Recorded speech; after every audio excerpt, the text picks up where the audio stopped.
supportive. Ask if they're okay and invite them to join you. You'll be an ally and you can make a friend. Friendship! Visit StopBullyingSpeakUp.com and join Cartoon Network to redraw your world without bullying. T-Mobile 5G home internet keeps getting better. Get our fastest connection loaded with benefits. Get T-Mobile's best home internet starting at $55 a month with autopay and any voice line. Plus, Price Lock. We won't raise your rate on internet. Check availability at T-Mobile.com/home internet. Exclusions like taxes and fees apply. Guarantees regular monthly rate plan price of fixed wireless 5G internet data with qualifying service. After $15 bill credit with postpaid voice line plus $5 a month without autopay with debit or bank account. Regulatory fees included for qualifying accounts. $35 connection charge applies. Speeds vary due to factors affecting cellular networks. This hour of the Triangle Sports Leader is powered by Ritchie Law Firm. Injury lawyers. Ritchie Law is on top of it. Go to RitchieLaw.com. That's RitchieLaw.com. WCMC HD1 Holly Springs. Take us with you on the radio, Instagram, TikTok, Alexa, and YouTube. 99.9 The Fan, the Triangle Sports Leader. I'm WRAL meteorologist Elizabeth Gardner. Beautiful sunshine out there this afternoon. And on the mild side, we'll see a high of 50 degrees after starting very cold this morning. Overnight tonight won't be quite as cold. We'll see an overnight low around 30 degrees. And tomorrow will be partly cloudy with a high of 51. Weather update brought to you by Newcomb & Company, where your comfort is their business. Visit newcombandcompany.com. 3 o'clock check in for money. Dow Jones down 24 points to 43,197. Now sends one to the middle of the arena to score. Ryan McLeod wasted no time snapping the shot through Tokarski. Tuck, it starts and he'll score. Cousins takes the pass from Tuck. Buffalo sharp angle shot. They'll score. Zucker threw it out in front. Picked up by Slavin. Slavin shot. They score! Jacob Slavin's third of the year. Through the seam. Goss is back for Natchez. He scores! And an empty net goal will be credited to Buffalo. They go up 4-2. The Drive with Tim Donnelly on 99.9 The Fan. The Drive with Tim Donnelly, 99.9 The Fan. Doesn't that last goal just describe everything about last night for the Canes? Hurt the scoreboard, hurt the pride, made you a little confused, and sent you off into your evening a little unhappy. The Canes lost to Buffalo, to the Sabres yesterday. And it does seem like everyone's finally addressing the elephant in the room. The Canes have been playing underwhelming hockey for 2 months, and we've been dancing around it. We've been dancing, or we occasionally reference something like, they've won 3 games in a row since like mid-November. Hey, these scoring droughts have been going on for a little bit. Like we're talking about the weather, and we're just like, yeah, but tomorrow it's going to be sunny, right? It's just casual. Losing in that fashion last night to the Sabres, who, by the way, are not a good team, finally kind of broke the dam, broke the seal, whatever you want to call it. And now everyone's willing to acknowledge there's a problem. And the first step towards solving a problem is acknowledging there is a problem. Rod Brindamore, after the game, talking about the defense, the lack of urgency, and some of the other things that would lead towards that particular outcome. Unfortunately, it's, tonight I thought our D weren't very good. Usually that's, a strength, but that wasn't good enough the way they were handling the puck. And, we gotta. It seems to be one thing one night, one the next, but we do need to, be better. That's just it. At the end of the day, it's the urgency needs to be more dialed in from the start of the game. Urgency. The defense wasn't good. Usually it is. That's actually a theme, I think. And you're going to hear a little bit of it. We'll play some audio from Slavin in a second. One of the themes of the postgame yesterday was, this isn't usual for us. Our defense wasn't very good. Usually it is. We're usually a team that has some consistency and shows up. We're usually, and we're just not now. Slavin asked if this type of game is uncharacteristic of them.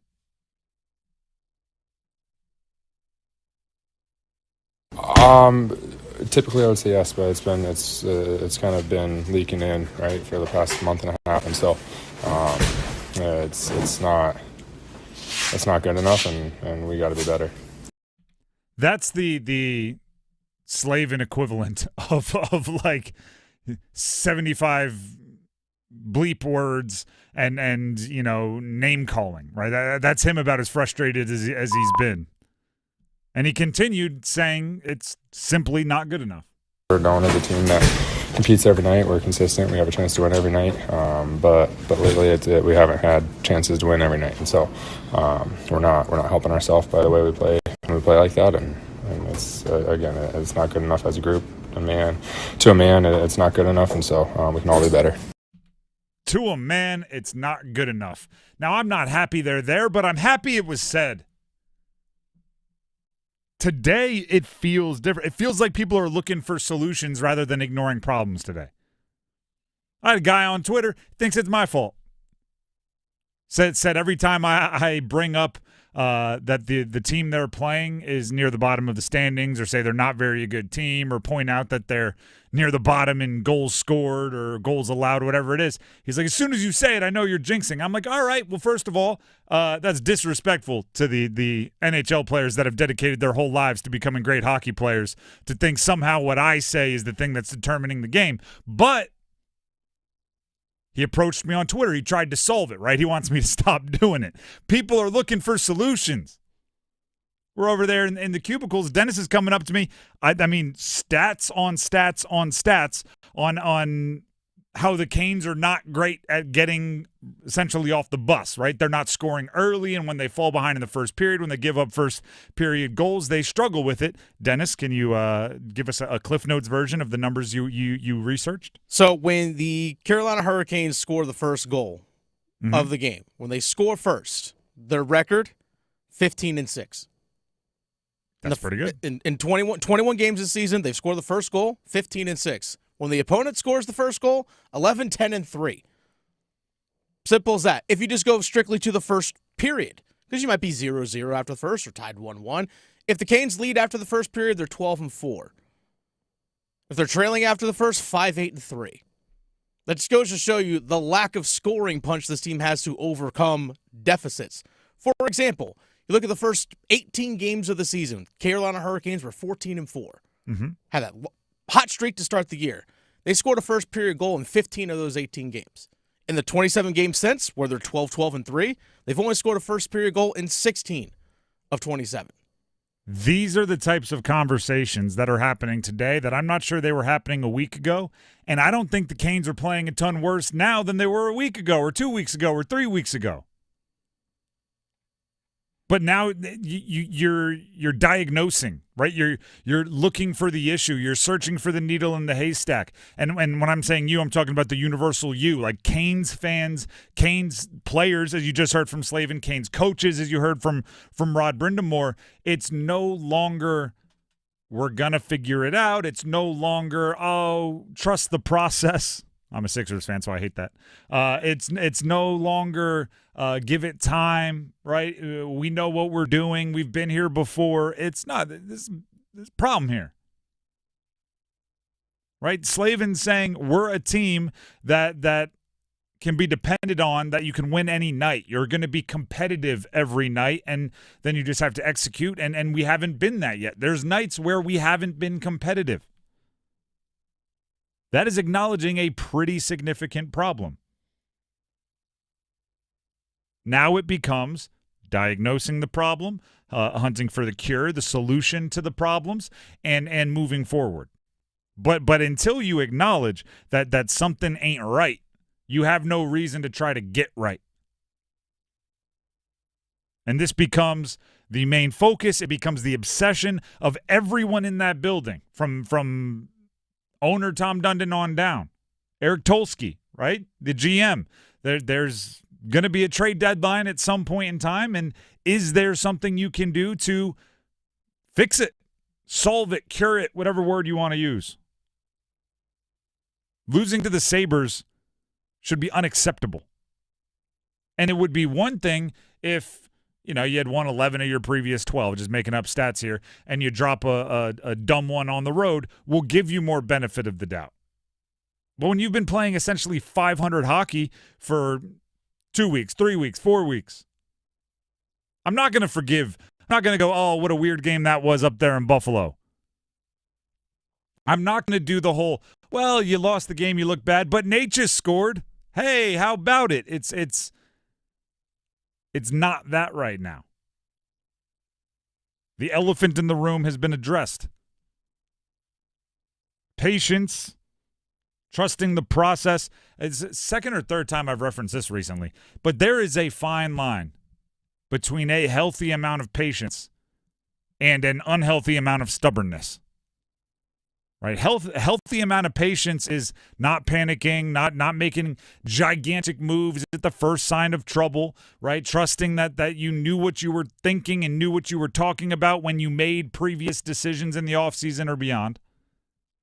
Unhealthy stubbornness is watching a team not live up to their talent level, watching a team not perform as well as they should, and ignoring it because we'll figure it out. We always do.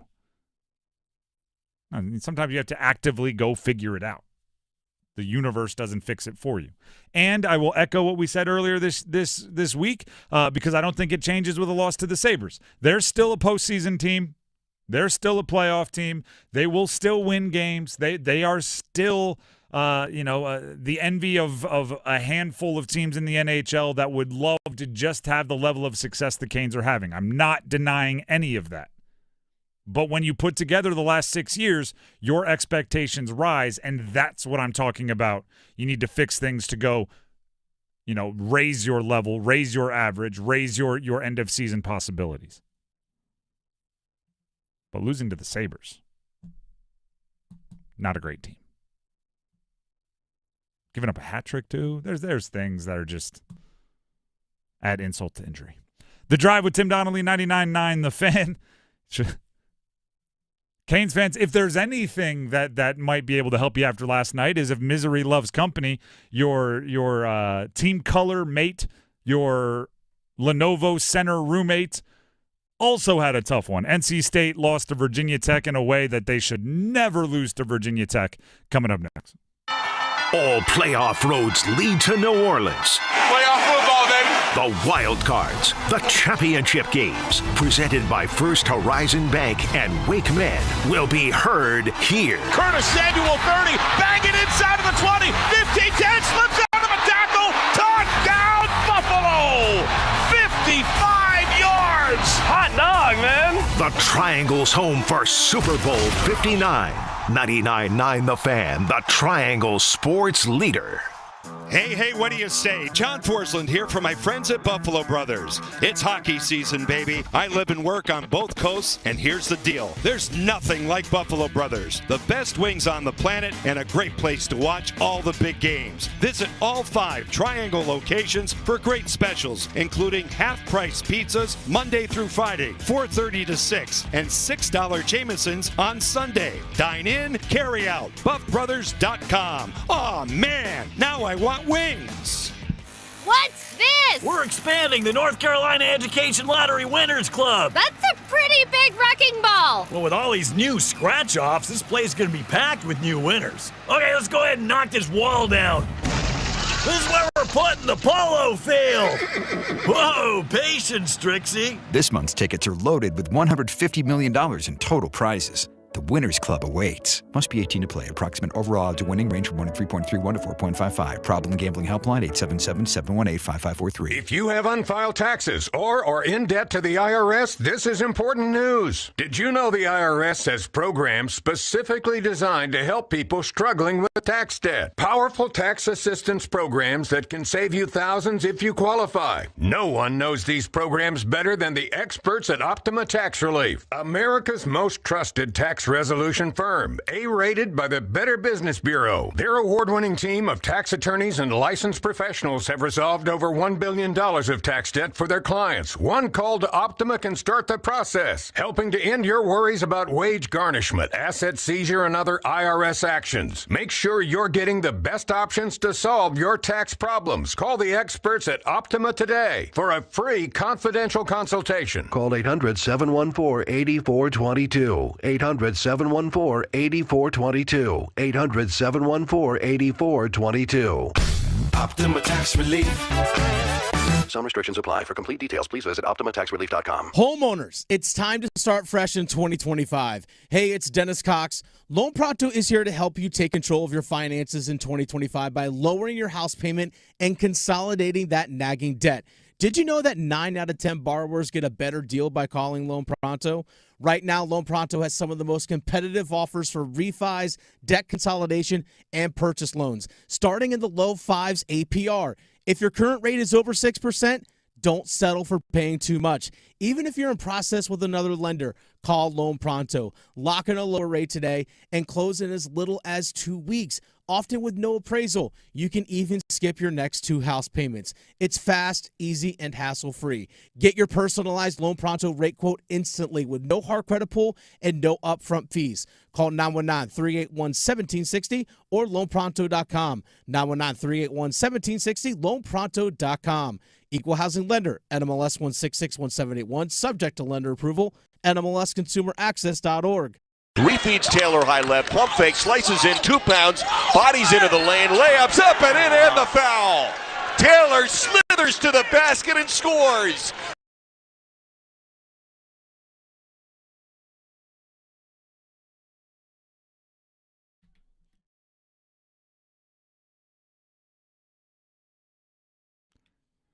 The Drive with Tim Donnelly, 99.9 The Fan.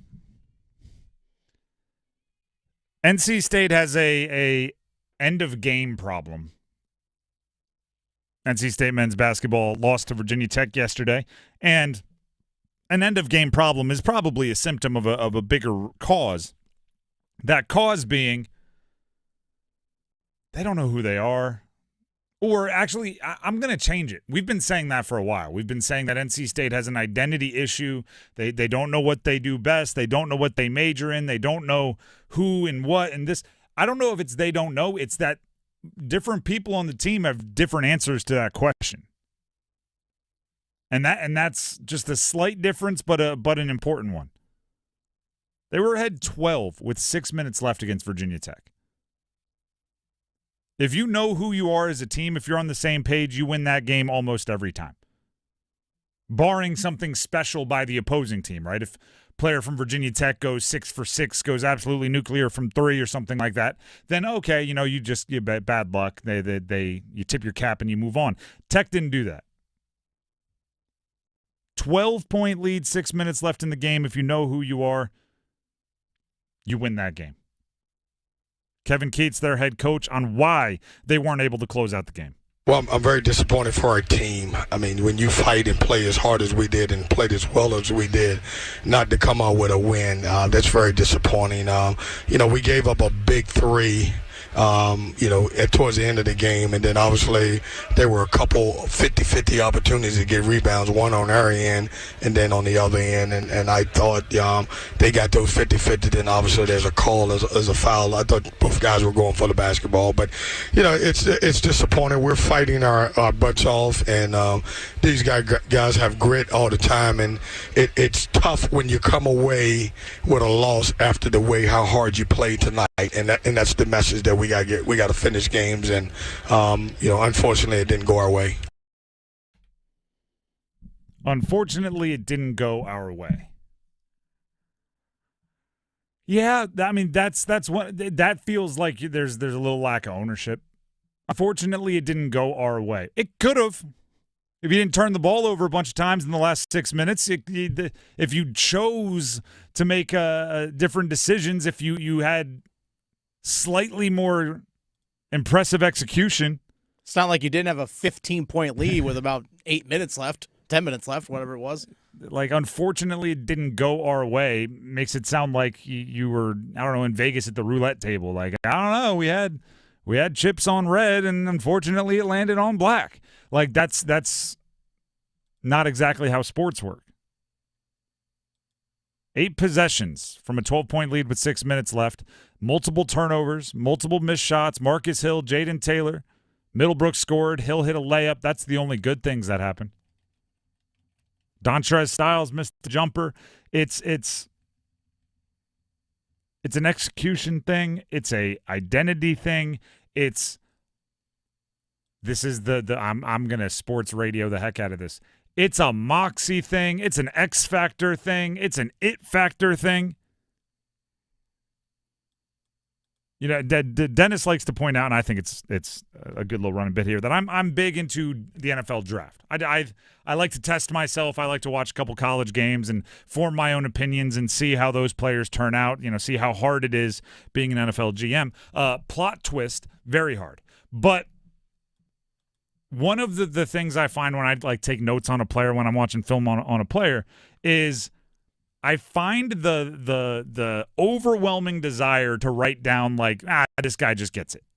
This guy's a basketball player, or this guy's a football player in this case, right? This guy has it, and that's in a scouting report. Like, what the heck is that, right?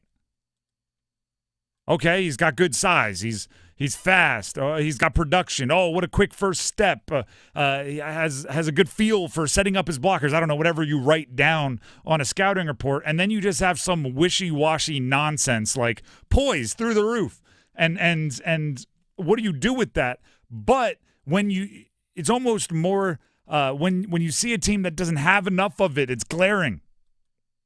If you're looking at your recruiting class or you're looking at your incoming transfer class and you're asking, okay, if we were casting this movie, who's on the poster? And there's not an obvious answer, you're in trouble. When coming down the stretch, it was obvious. Jaden Taylor thought he should be on the poster. Marcus Hill thought he should be on the poster. Maybe even like Dontrez Styles, who actually shot a high percentage on extremely low volume. Maybe he's sitting there going like, why not me? It wasn't clear. And just like in a movie, if you have, 4 people in a scene and they all think it's their movie, you're getting some overacting. If nobody is there playing subtle, if no one is there as the straight man, no one is there letting everything else play off of them, you got yourself a problem. Imagine, I'll use this movie as an example. You seen the movie Dodgeball? Of course. Imagine if the Dodgeball was cast and filmed and everything, and instead of having Vince Vaughn think I'm the background and everybody, all these crazy characters are going to play off me, you just had Vince Vaughn's character playing as crazy as White Goodman, Ben Stiller's character. You had I forget the leading lady actress's name. She's playing it as wild and crazy as White Goodman. So you have these scenes and you just have 4 people out there with handlebar mustaches going, I also like to break a mental sweat. We're trying to read the dictionary. It would be outlandish. If you watch NC State, sometimes I get that feeling where I'm going like, is anybody just going to get the rebound and kick it out to the guy that wants to shoot? The final play, an inbound with 2.3 seconds left. NC State was down 1. They had the ball under the bucket, going the long way. Inbound pass, intercepted, and a dunk as time expires for Virginia Tech's Ben Burnham. That stings. Right, you're thinking you're going to have your own little buzzer beater moment here. It's going to change the tide of your season, and you end up getting dunked on less than 2.3 seconds later. Burnham for Virginia Tech, the guy that picked off the pass and dunked it, was quoted in his post-game media saying, I'm kind of familiar with the play, what they were trying to get. And then I read the inbounder's eyes, and he gave the googly eyes to my man. And so I was like, I'm just going to try to steal this. That's a lot of recognition from a college player. If you have a player on the other team going like, I know what they're doing here, that's not great for your late game execution. And I I was talking with someone yesterday, and do you remember DeShone Kizer? Former Notre Dame / Cleveland Browns quarterback, yes. Exactly. And somehow DeShone Kizer popped up in the conversation. And the person I was talking with goes, you know when I knew DeShone Kizer wasn't going to work out? This was a Browns fan. I said, when? He said there was like 11 or 12 seconds left on the clock. They had no timeouts. They got the ball down to the 3.5-yard line. So they're going in. They need to score a touchdown to win. 3.5-yard line, 11 seconds left. And DeShone Kizer ran up there and went rogue. And he quarterback sneaked it. Now, that's not an issue if you have a timeout, right? You go, I'm going to try to surprise them. If you don't have a timeout, you get tackled in bounds. You don't get another playoff, game over. And we went into this next conversation, which was all he's missing is the actual smart decision-making. Because if you are that dude who has the type of self-confidence to go rogue in an NFL football game with 11 seconds left needing a touchdown to score, you have that's part of the equation. You need that, right? You need Matt Stafford, spike it, snap, jump over the pile, touchdown, right? You need the self-confidence to do it, but then you also have to make great decisions. On an inbound play like that, you need somebody to make the play. The best athletes have a lot of no, yes, right? You have a lot of the coach going, that's not what I call, what are you doing? Great decision, buddy. Way to win the game. There's nobody on State that's doing that. And then they go back to the same rhetoric they've been spewing. And by the way, that every team in their situation spews, which is, well, we're just one mistake away. We're close. We're right there. Here's Kevin Keats after the game for NC State. You look at our team, man. They're fighting their asses off, and we're right there. And it's a loose ball here. It's a missed shot here. It's a turnover here. It's a free throw. We're right there, and you're talking about that's 5 games now. That's been one possession games, and they could go either way. And 3 of those have win. Three of those have win against us, and 2 of them win in our favor. But this one stings because we had the win and we could see the win, and obviously they made some shots down the stretch. Here's my frustration with that. And every coach says, I'm sure I've said it at times, definitely during my playing career, right? Oh, we were one drive away. Yeah, you were 1 mistake away from winning. You were 4 unforced mistakes away from winning by 6. You were 10 unforced mistakes away from winning by 15. Yeah, it's a 1 missed shot here or there. At a certain point, you're just missing too many shots. It's 1 turnover here or there. At a certain point, you're just making too many careless errors down the stretch. Excuse me.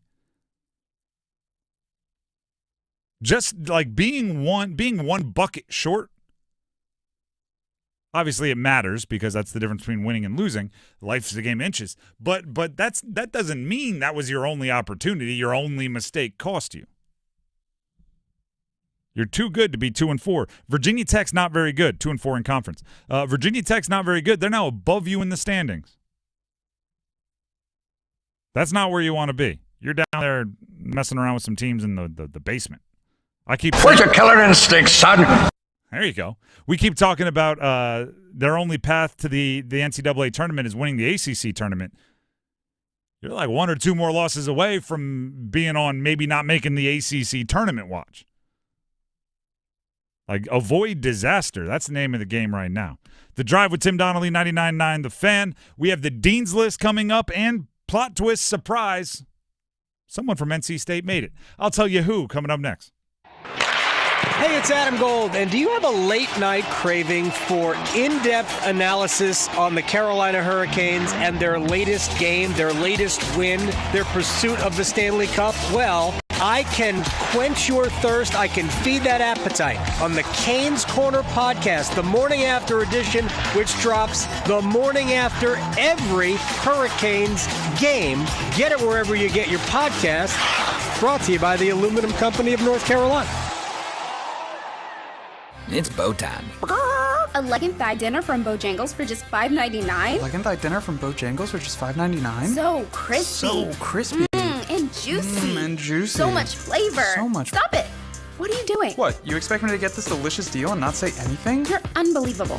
You're unbelievable. With a boldly seasoned leg and thigh, choice of fixin', a biscuit, and legendary iced tea, it's a deal so good it's worth repeating. So eat and repeat while it lasts. It's bow time. It's bow time. Dine in, drive through, or tap your favorite delivery app and have Bojangles come to you. Satisfy your craving for flavor right now with Bojangles 2-piece dinner. 2 pieces of Bojangles dark meat chicken, your choice of fixin', a biscuit, and iced tea for just $5.99. That's right, just $5.99 for limited time at participating Bojangles. What are you waiting for? When you're hungry, it's always bow time. Is your plumbing outdated or just not getting the job done? Call Newcomb & Company to see how we can help get your home operating at peak performance. Our experienced plumbers can repair or replace faucets, toilets, piping, garbage disposals, water heaters, drain cleaning, and more. Become a Comfort Contract customer to receive priority service and a 15% discount on service calls and repairs. Turn to the experts today. Call 919-862-3000 or find us at newcombandcompany.com. Newcomb & Company. Your comfort is our business. Chris Stapleton's All-American Roadshow. June 18th at First Horizon Coliseum, Greensboro. With special guests. Chris Stapleton's All-American Roadshow.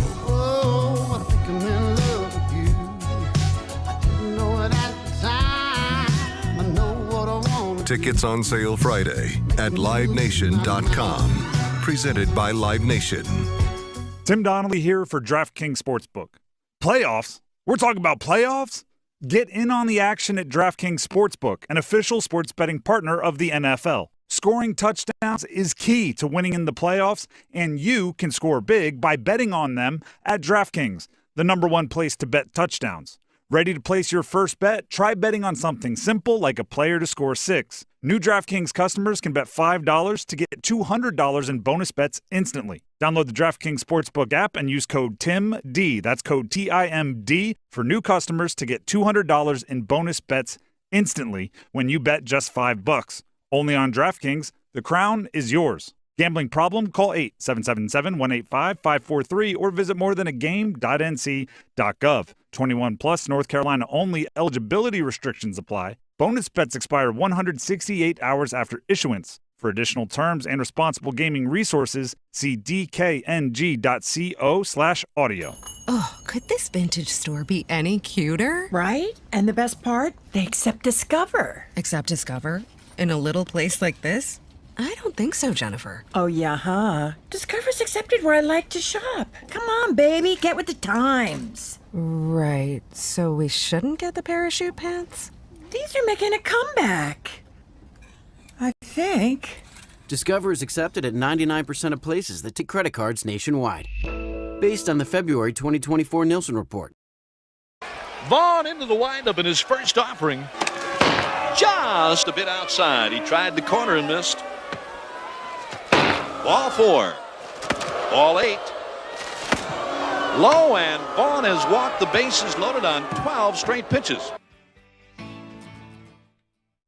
The Drive with Tim Donnelly, 99.9 The Fan. That audio right there. Bob Uecker, Major League. Bob Uecker passed away earlier today. I know the news broke earlier today. Legendary broadcaster. Milwaukee Brewers. Also became synonymous with the Indians due to his work on the films Major League, but and Major League 2 and maybe beyond. He is an all-time baseball character. And I would pass along many stories that I've heard in podcasts and things of people hanging out with Bob Uecker, but there's a reason they're on podcasts and not on radio, because he's let's just say the stories include some debauchery. I lived just south of Milwaukee for a year, and I used to tune into Milwaukee Brewers games just to hear Bob Uecker. And it was late in his career. He was usually doing about the first 3 innings of a game, usually only doing home games. But I was tuning in just because of Bob Uecker. It was fun to listen to. I'll go like radio nerd on a story. There's legendary stories. This guy is so good at what he does, right? And baseball play-by-play guys that do the decades and decades and decades thing just become absolute machines at their job because there's so many innings and they're so good and they care so much. There's something in radio called a cough button, which you press down the cough button for when you cough, right? So your microphone turns off. You can clear your throat, take your finger off the button, your mic goes back live. He became like a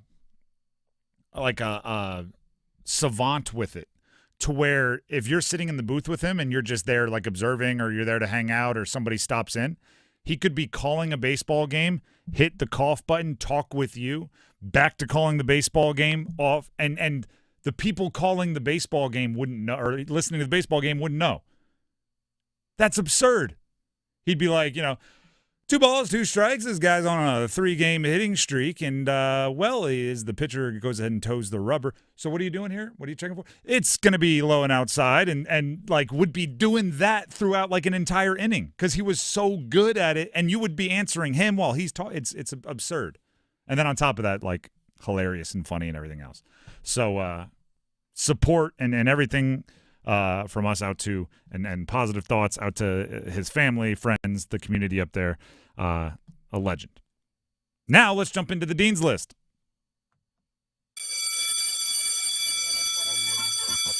Dean's List, where we highlight those that deserve praise, want to be put on the honor roll from the college sports world that we cover so dearly here on The Drive. I'll start us off. Seth Trimble, UNC. We haven't gotten to UNC yet. We will in a minute. They won by a bunch, looked as good as they've looked this season against Cal.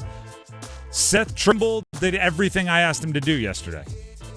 I said he was probably going to draw the Andre Stojakovic assignment, and he did quite a bit, coming off the bench, being that defensive guy for UNC.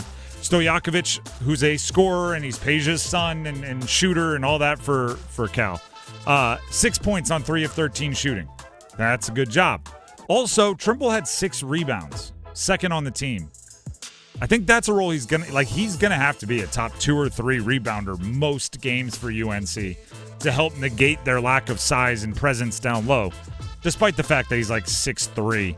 But he can leap. He has some athletic ability and go attack the rebounds from the perimeter.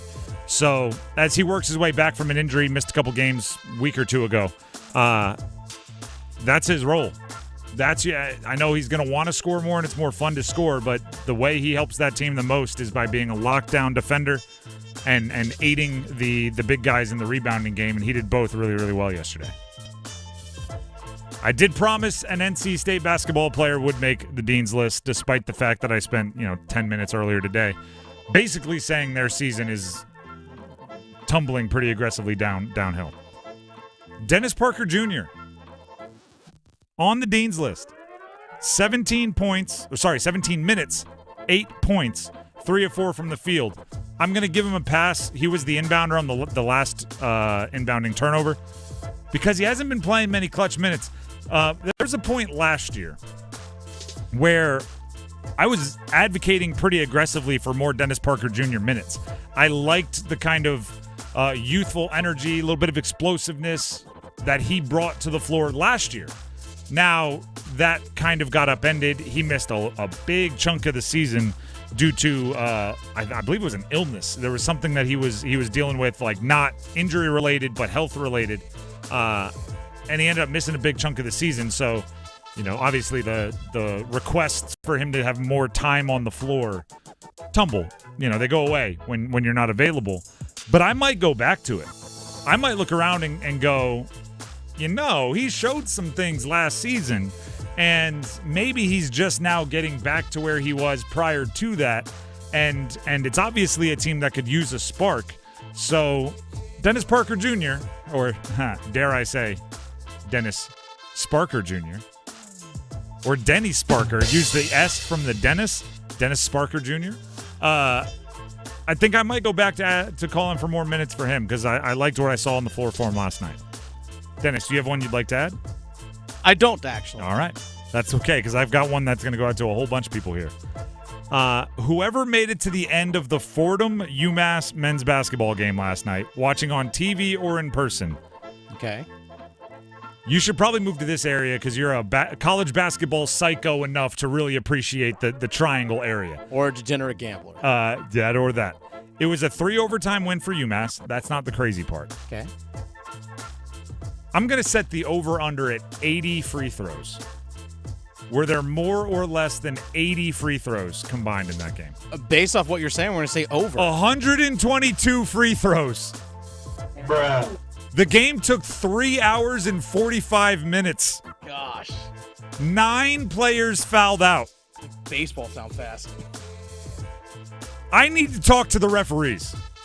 I need them to learn, hey, you know what? It's a physical game. Let them play. Just call it even both ways. 3 hours and 45 minutes of Fordham Ram against UMass Minutemen, I think they are. The UMass Minutemen. But then, do you know what's even crazier?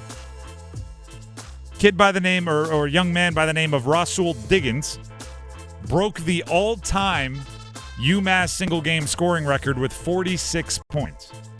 That's pretty cool. You want to know what else makes it couldn't be a normal. Is there a normal 46? In that game, it couldn't even be as normal as a 46 could be. Because early in the first half, cameras caught Rasul Diggins, who broke the school record for points in a single game. He took his jersey off, ran into the courtside trash can, and puked his guts out. I guess he didn't want to get puke on his jersey. So he took the jersey off, shirtless, runs to the courtside trash can, pukes his guts out, comes back, has 40 points post-puke. 40 points after that. If you made it all the way to the end of that game, you are a bigger sports psycho than even I am. And I don't meet many people that are bigger sports psychos than I am. To be pushing 4 hours of UMass Fordham, watching a team attempt their 68th free throw of the game. That guy was throwing up a couple hours ago. Now he's got 46 points. I don't know how this happens. Credit to the fans. You deserve compensation for watching that game. Although we can't pay because you're just a student, but we'll put you on the dean's list.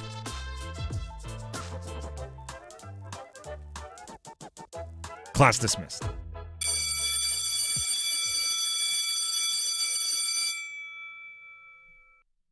$122 free throws. Whew. The Drive with Tim Donnelly, 99.9 The Fan. UNC beat Cal last night, and they didn't even need 50 free throws. They are slowly, meaning UNC, the Tar Heels, they're slowly putting things together. I'm starting to feel momentum, dare I say. Don't make me look bad, right? As soon as we start believing in you, don't let the wheels fall off.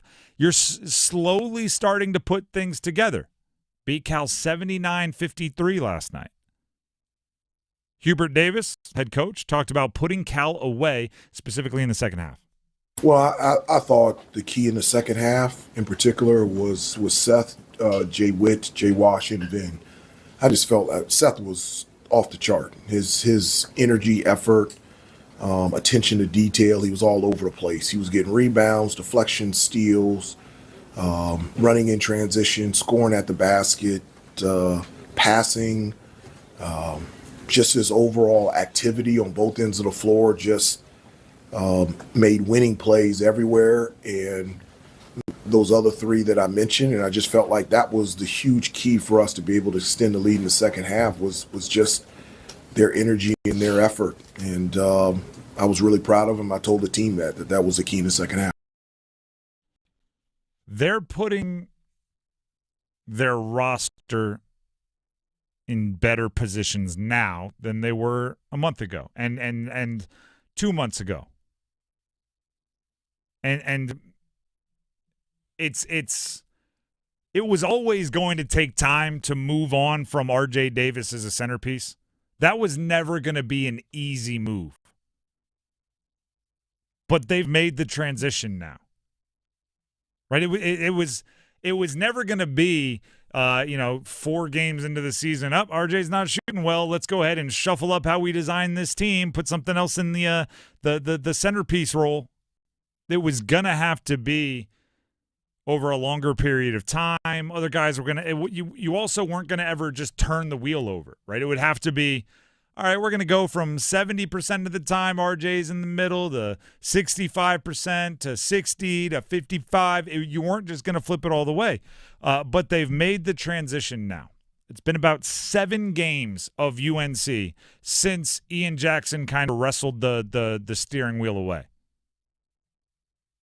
UNC basketball stat, shout out to them on Twitter, gave us this little nugget of information. With Ian Jackson's 20 points scored last night against Cal, he now has 159 in the last 7 games. That is 1 away, right? So 160 is the record for a freshman in any 7 consecutive games, and that's held by Tyler Hansborough back in the 2005-2006 season. Ian Jackson is scoring at a level similar to Tyler Hansborough's freshman year. That's huge. That's the guy that you build around. And even at that point in time, when Hansborough was young, it took him a while not to start producing, obviously, but for everybody else to go like, all right, yeah, I guess he's the dude. An underrated difference is this. They don't panic now or get antsy when RJ Davis isn't shooting well. Earlier in the year, there were a bunch of games where RJ was, 2 for 9, 2 for 11 from 3, something like that, and it seemed like it immediately shook their core and they were scrambling. He didn't shoot well last night.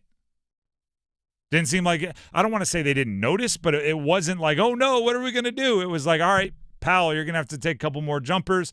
Ian Jackson, be ready to get to the bucket. Where's Van Allen Lubin? Do you have anything going on down low? Like, it was just very much coordinated and there was a plan. And then you have to give credit to UNC for doing everything they can to play big. They out-rebounded Cal by a bunch. Now, Cal's not a big team, but neither is UNC. Right? Cal doesn't trot out a bunch of 7-footers. Neither does UNC.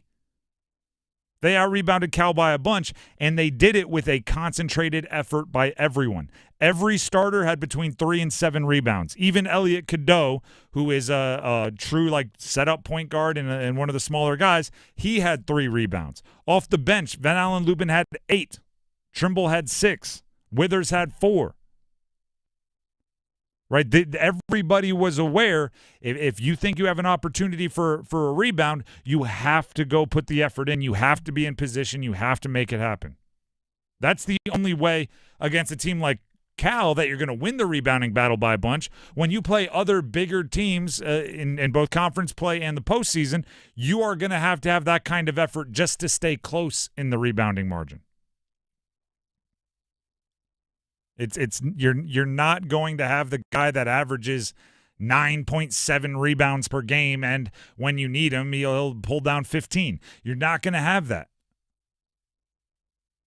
which is strange for UNC because they've had that guy for 75 consecutive years. I don't know. As far back as I can remember, they've always had that guy. So 75 might not be, completely true, but it feels like it. Might not even be long enough. True. It might be 100 years. Might have been. This is the first time ever they don't. Like it's that kind of game.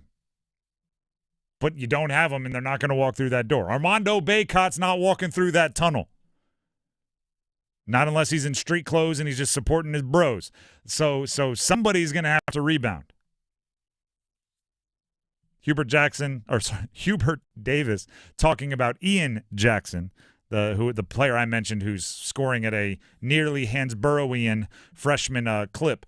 Here's Hubert talking about Ian. I mean, the communication between me and Ian is you can't get any higher than that. I mean, we just and the reason being is he's willing to be coached, and just the conversations that we have. I think he trusts me that everything that I say and I'm trying to do is in the best interest of him being the best that he can be. And, when you have a player that wants to be coached and you combine that with just the giftedness that he naturally has, it's something special.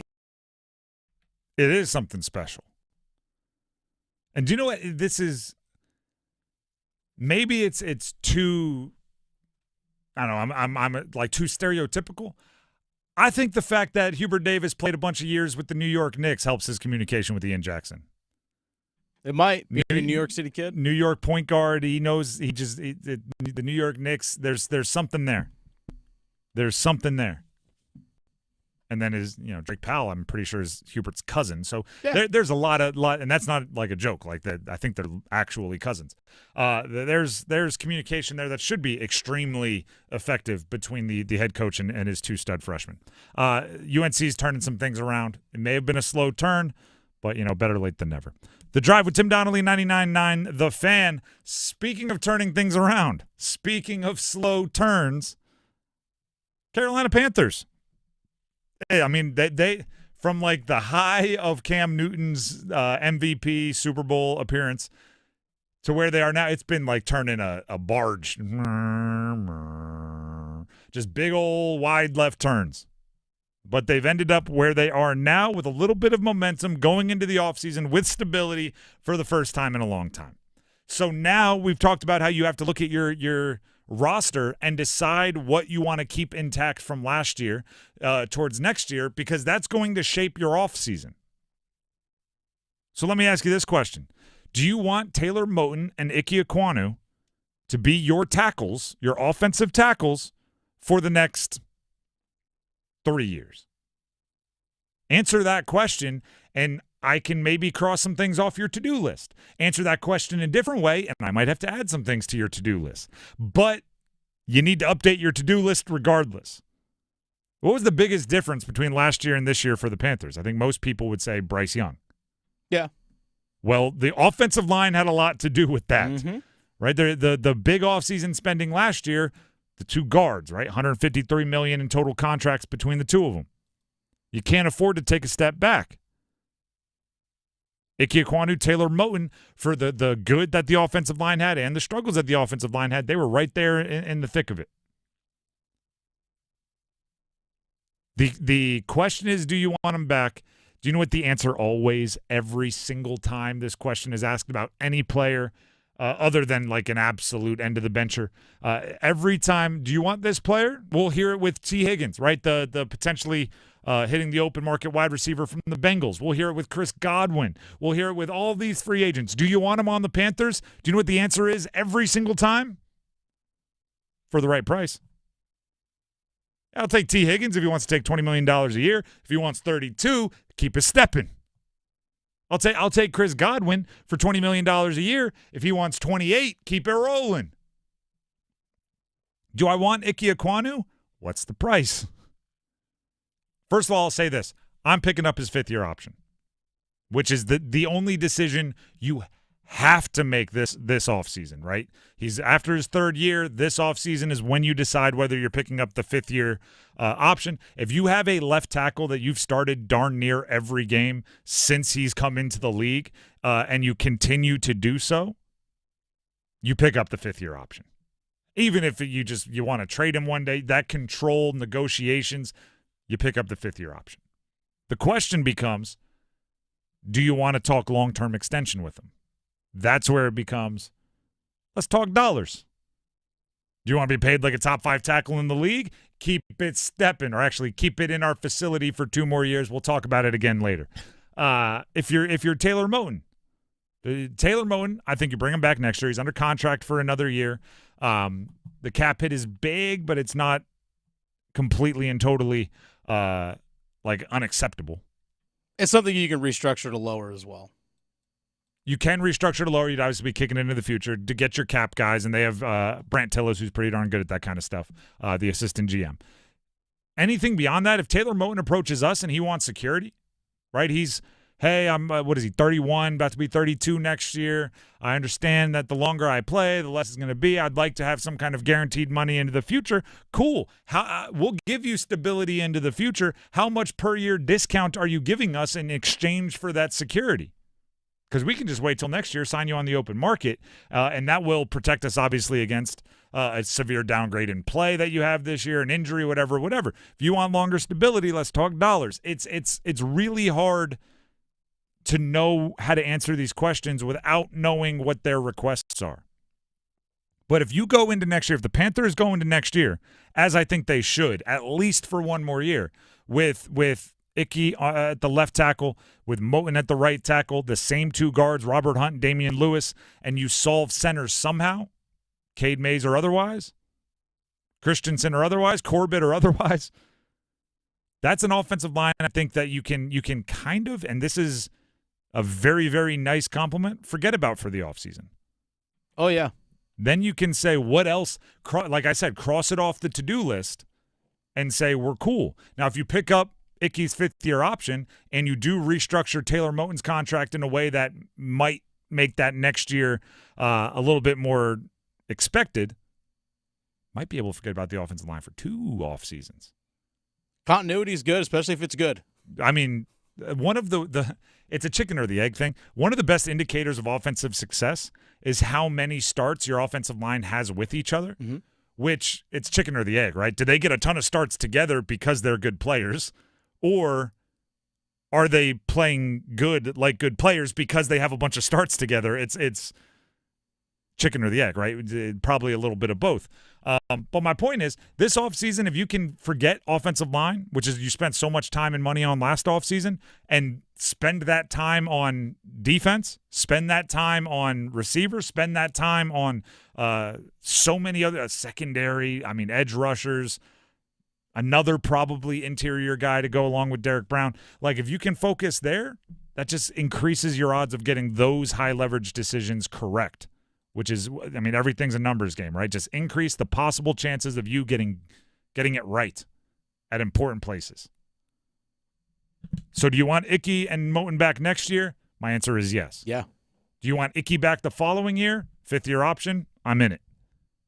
Anything beyond 2 years for Icky? Anything beyond next year for Moten? I need to hear numbers. I need to make sure you don't expect to be paid like you're Trent Williams out there. But if you play like Trent Williams this year, we'll talk. If you want to bet on yourself, I'm always okay with that. The Drive with Tim Donnelly, 99.9 The Fan. Before we move on, Tim Donnelly here for Miller Lending. Listen, timing is everything, which can be a real bummer when you can't choose your timing, right? When your timing is forced on you.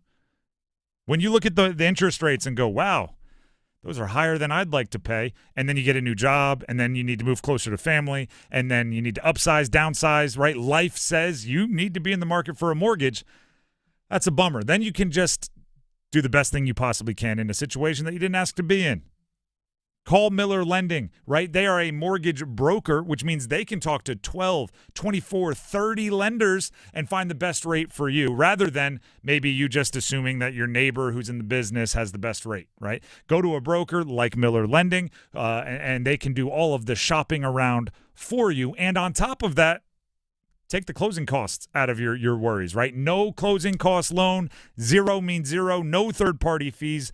No closing costs. It's all at Miller Lending. They want to help you. So when you can't choose your timing, you should probably choose Miller Lending. 919-447-3377. That's 919-447-3377, or you can visit them online at millerlending.com. Once again, that's millerlending.com. Miller Lending is an equal housing lender, NMLS number 250-2146. Next up, we have football at 4, including just a Saturday Night Live skit that Bill Belichick might find himself in. Stick around.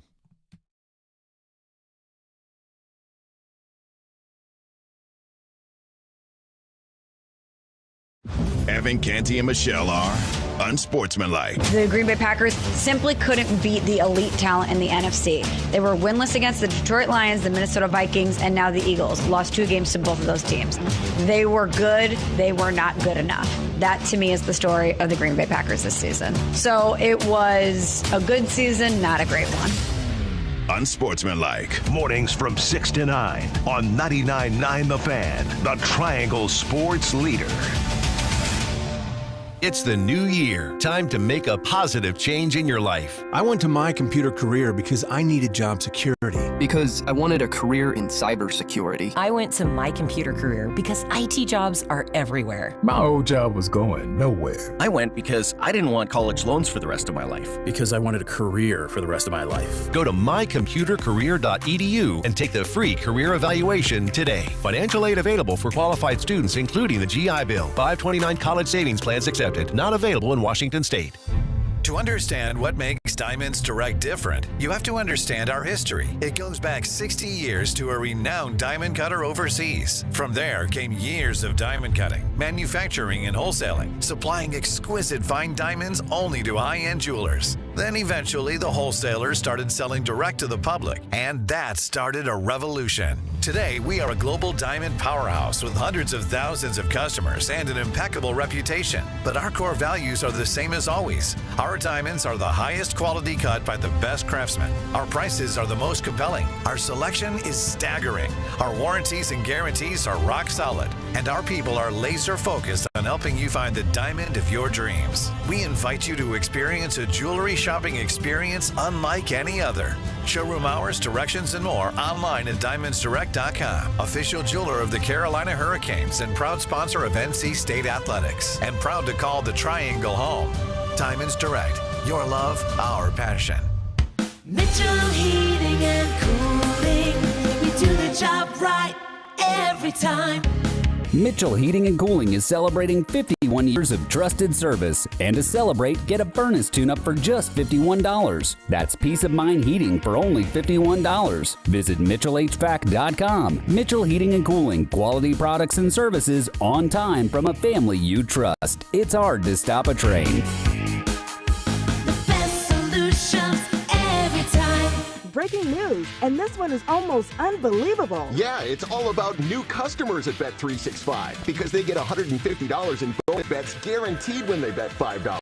And even better, bonus bets can be used on the spread, totals, and player props. There you have it. Bet $5 to get $150 in bonus bets guaranteed. And see why? It's never ordinary at Bet365. 21 plus only. Must be physically located in North Carolina. Gambling problem? Call 1-877-718-5543 or visit morethanagame.nc.gov. Available in app only. T&Cs apply. This hour of the Triangle Sports Leader is powered by Ritchie Law Firm. Injury lawyers.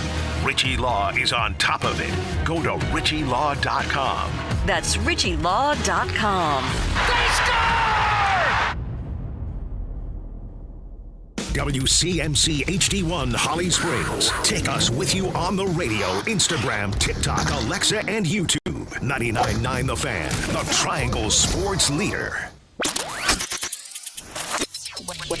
I'm WRAL meteorologist Elizabeth Gardner. After a very cold start, we do warm up to 50 degrees this afternoon with all that sunshine. So feeling a little bit more comfortable. Not as cold tonight with an overnight low near 30 degrees. It will be clear and then partly cloudy tomorrow with a high in the low 50s. Weather update brought to you by Newcomb and Company, where your comfort is their business. Visit newcombandcompany.com. 4 o'clock check of your money. Your Dow Jones this afternoon down 68 points to 43,153.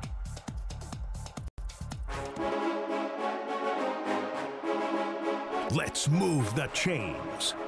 Time for football at 4. The Drive with Tim Donnelly here on 99.9 The Fan. Please subscribe to our YouTube channel, 99.9 The Fan. Search for it.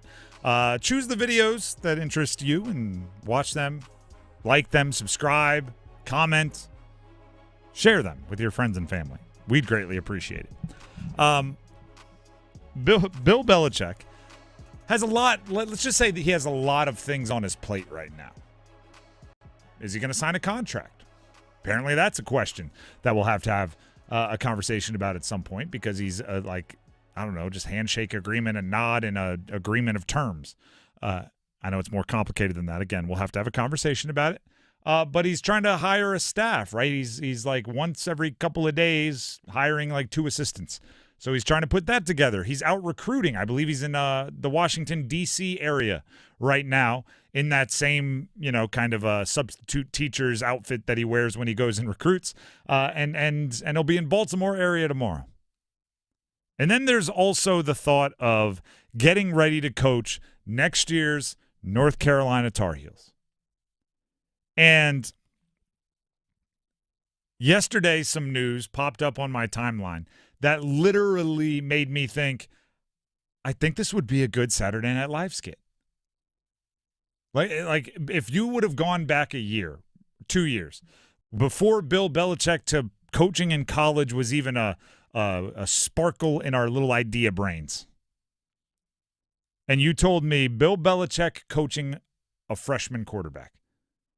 I would have gone like, where does SNL come up with this stuff? How funny would that have been to have somebody doing a Bill Belichick impression on SNL and have some like fresh out of high school homecoming quarterback messing up and just seeing this caricature of Bill Belichick go over the top at a kid who's not a kid, I know, young adult, but 18, 19 years old.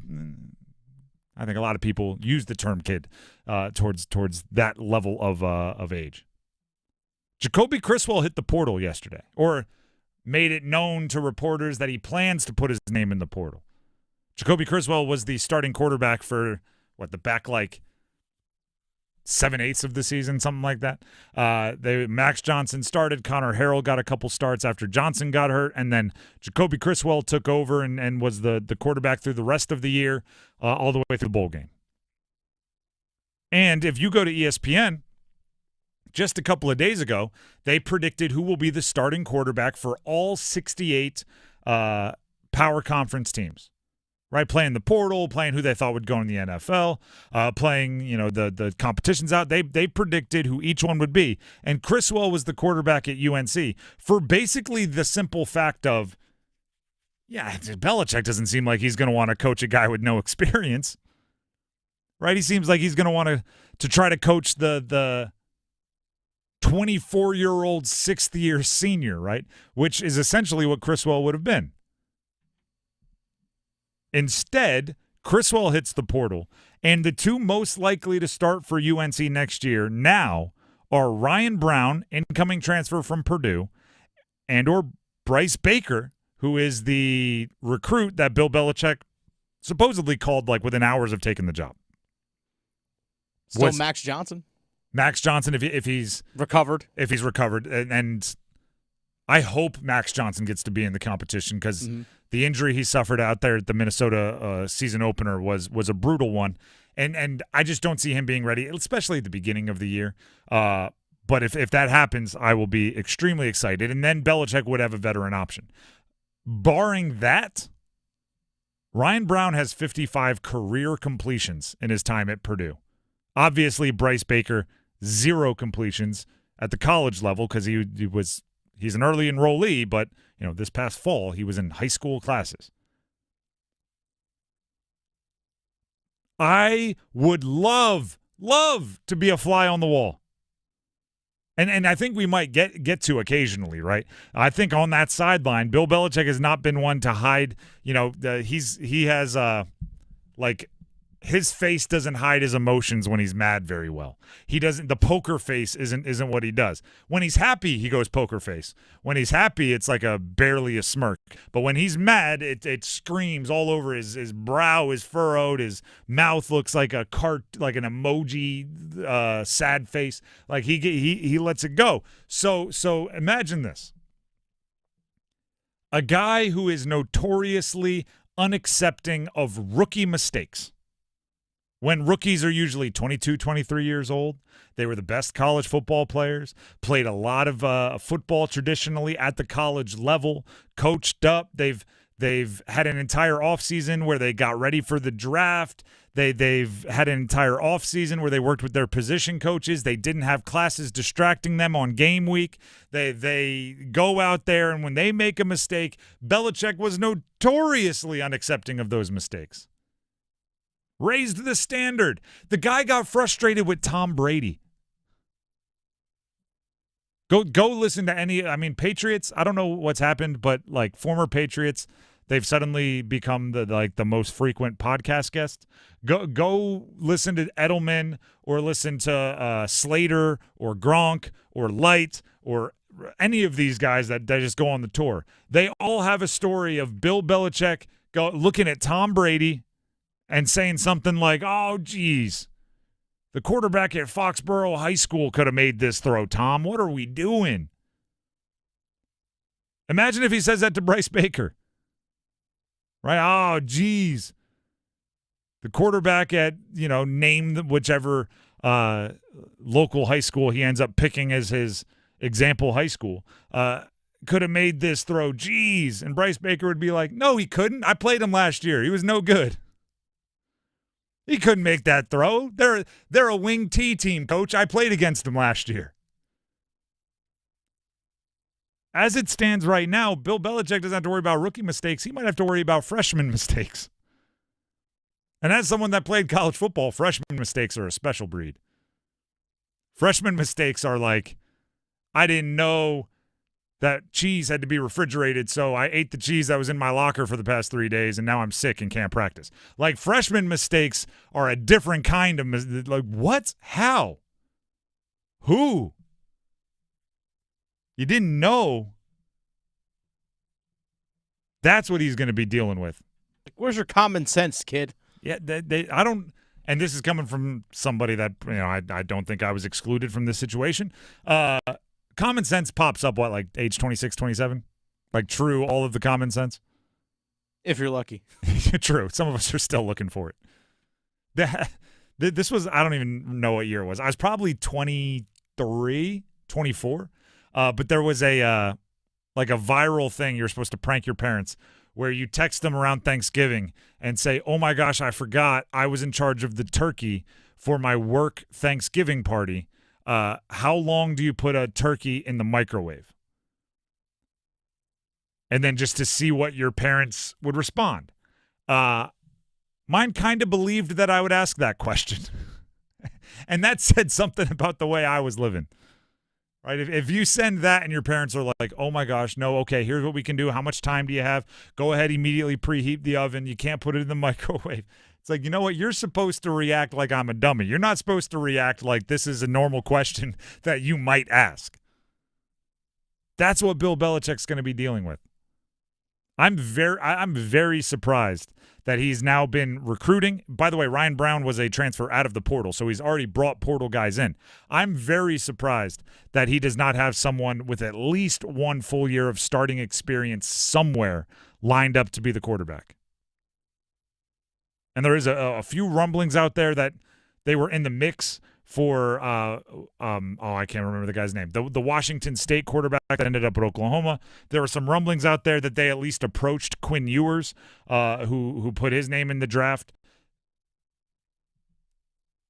I think they may at some point in time be hoping they have a veteran fallback if all these big swings don't end up working. The Drive with Tim Donnelly, 99.9 The Fan. We have a ladder challenge that we need to get to, but first, here's Dennis Cox. Hey, folks, Dennis Cox here for ESPN Bet Sportsbook. The action is heating up this playoff season at ESPN Bet Sportsbook. Lock in your touchdown picks, check out trending parlays, and increase your winnings with Profit Boost. New customers can get up to $1,500 back in bonus bets if your first bet doesn't win, and unlock 30 days of ESPN Plus.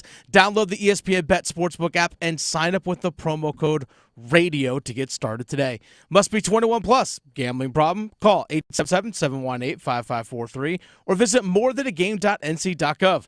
Terms and conditions apply. See app for details. The Drive with Tim Donnelly, 99.9 The Fan. I'm on a heater still. Are you still on a heater? I'm still chasing Dennis. Ladder challenge next. It's bowl season. Listen for college football's best through January 20th. Every major bowl will be brought to you live. Jack Sawyer, the defensive end, coming up with the biggest play in Arlington, Texas, that could have Ohio State headed to Atlanta.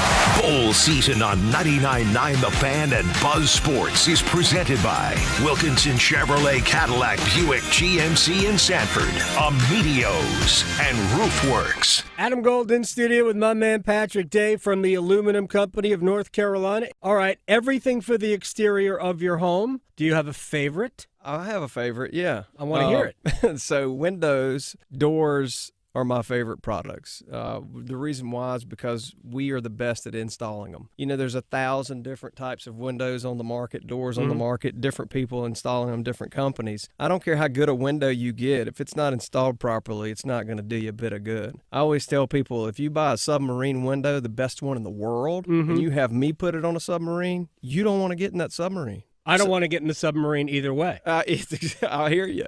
So anyway, so that's the thing I say. So it's really important that you have things installed properly. We've been around since 1961. We've got a 4.9 out of 5-star Google review ratings, over 800 reviews. Give us a call. We'll come out and give you a free no-obligation estimate. It's the Aluminum Company of North Carolina. You can find them online at aluminumcompany.com. See if you're a winner every night. Watch live lottery drawings on WRAL TV's 11 o'clock news. That's right, Carolina Pick 3, Carolina Pick 4, and Carolina Cash 5 numbers every night on WRAL TV's 11 o'clock news. See if you're a winner before you go off to bed. Get your lottery numbers live every night. North Carolina Education Lottery. Only on WRAL TV's 11 o'clock news. Everyone deserves a fast and reliable connection, one that helps better their everyday through the things they value most: friends and family, education and career. A connection that opens pathways to opportunity and builds roads to a better future. At Spectrum, we're committed to delivering just that every single day. Because with the right connection, anything is possible. That's Life Unlimited. That's Spectrum.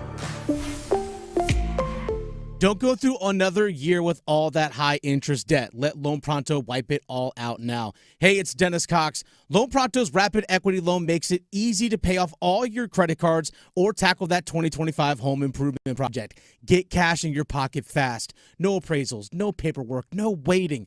Loan Pronto's AI-driven tech gets you approved and funded in as little as 1 day. One client got $150,000 approved in under 24 hours. Paid off all their credit cards, 2 cars, and a personal loan, saving over $1,500 per month. With low fixed rates and lightning fast transfers, you can do it too. Consolidate debt, improve your home, take control of your finances. Imagine being credit card debt-free by this time next week. Don't wait. Call Loan Pronto now, 919-381-1760, or visit loanpronto.com. Get a free rate quote with no hard credit pull, 919-381-1760, loanpronto.com. Equal housing lender, NMLS 1661781, subject to lender approval, NMLSconsumeraccess.org. Through the seam, passes Bear back for Natchez. He scores! 3:08 left here in the third, and Marty Natchez wires it past Luukkonen, and the Canes are with 1-1.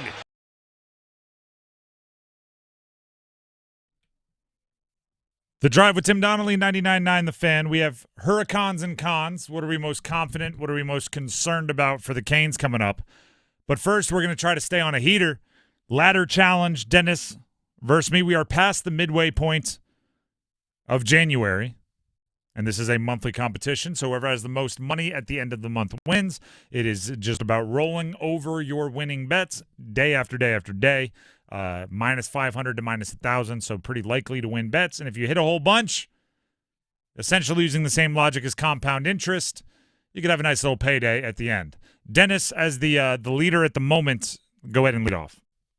So I won yesterday at the Carolina Hurricanes plus 2.5. Glad I had the 2.5 there. Yowzers, you're getting saved by the hook quite a bit. Hey, you know what? Wins are wins. I'm up to $28.10. I'm actually going to go, well, I'm still going to stick with my bread and butter and the things that I know. That's the NHL. That's hockey. The Anaheim Ducks are on the road taking on the Tampa Bay Lightning tonight. Anaheim, not that good. Tampa Bay, pretty good team. I'm actually going to go shots on goal. My guy, Nikita Kucherov, 2+ shots on goal, minus 550. So that the $28.10 would win me $33.20. Feel good about that? Yeah, I do. Should you? Yeah. All right. Why wouldn't I? I don't know. Nikita Kucherov put me on a heater for a long time. Sometimes you just got to ask the question, you know what I mean? Make sure you feel good about it. Oh, I do. All right, I'm going to the NBA. Okay. I also hit last night. It was UNC minus 3.5 versus Cal. They ended up winning 79-53. I needed them to win by 4. They won by a bunch. So winner, chicken dinner on that one. Both Duke and UNC backing me up over the last 2 days. Thank you for the local support. No local teams really in action tonight, so I have to go a little bit outside the beaten path. I'm taking Shai Gilgeous-Alexander over 25 points scored. That is minus 600, so my $20.86 hopefully will turn into $24.33. Who's Oklahoma City playing? They are playing the Cavs, which is part of my narrative. Cleveland's good this year. They are. OKC is good this year. They are, you could argue, best team West, best team East. There's some obviously there'd be some arguments on both sides, but two of the best teams in their respective conferences, and big-time players make big-time plays in big-time games. Gilgeous-Alexander wants to be an MVP. This is the game he needs to have an MVP moment. Need to outplay the likes of Donovan Mitchell and Darius Garland and everybody over on the other side. So 25 or more points for Shai Gilgeous-Alexander. It's minus 600, as I said, looking at about $24.33 once it hits. Narrative bet for SGA. All right, that's Ladder Challenge. We'll keep it rolling, hopefully, tomorrow. Should I stall so we don't have to? Ironically, didn't even intend to do that. Should I stall so we don't have to jump into Hurricanes and Cons as quick after that debacle of last night losing to Buffalo? Or should we rip the Band-Aid off and just roll? I think rip off that Band-Aid. All right, let's go. Hurricanes and Cons. But to play great defense, you need one thing above all else. That starts with a W. Confidence. What are you most confident in? What are you most concerned about for the Carolina Hurricanes? This question has changed a lot this year. The answers have changed a lot. But I keep coming back to one thing. Oh, by the way, we always start with concerns because, hey, I got good news and bad news. Which do you want first? You always answer concerns. You always want the bad news. I keep coming back to the same thing. Edge.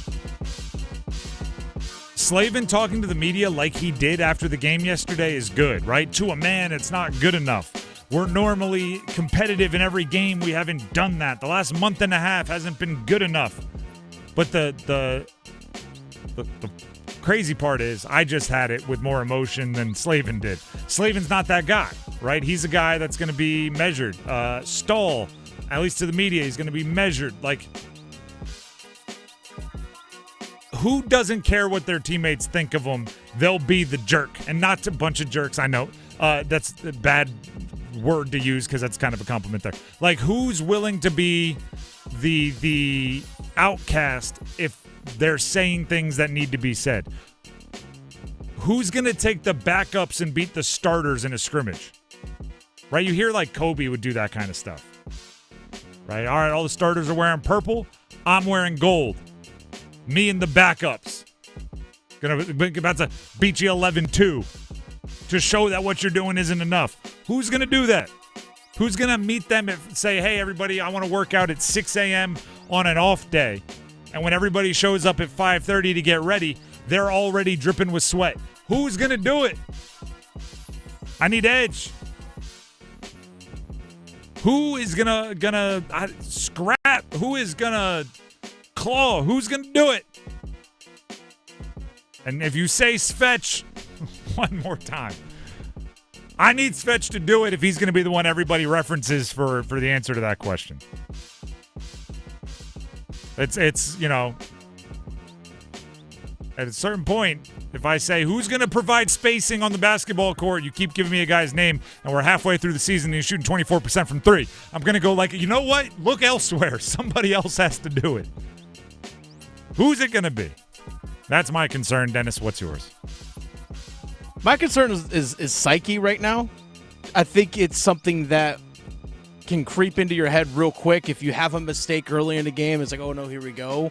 Especially when you have not been able to string wins together consecutively, or win 4 of 5. That's something this team hasn't done for a while. It's like, hey, you know what?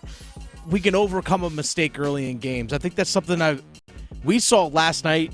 Dustin Tokarski let in a soft one from the get-go. Now, granted, the defense in front of it was pretty soft, but one that he should save. Yep. Let a soft one in. soft play on the second goal, just letting a guy pick up a puck freely. And I'm sorry, the second goal was just terrible giveaway and puck handling by Brent Burns and Jacob Slavin. Soft plays, just constantly soft plays on the ice. What's your psyche at right now? That's my concern with this team because of the struggles that they've had over the last 27 games. They're 12-12-3. It's a 500 team. And it's been like win one, lose one, win two, lose two for a while. So like they've been they're near 500 like in the last 6 games, in the last 9 games, in the last 12 games, and at every step. It's tough. I will say last night was the first time that like my gut reaction was actually to kind of get a little frustrated with Tokarski. Up till last night, every time Tokarski plays, I'm just like, hey man, do your best. You're in a tough spot.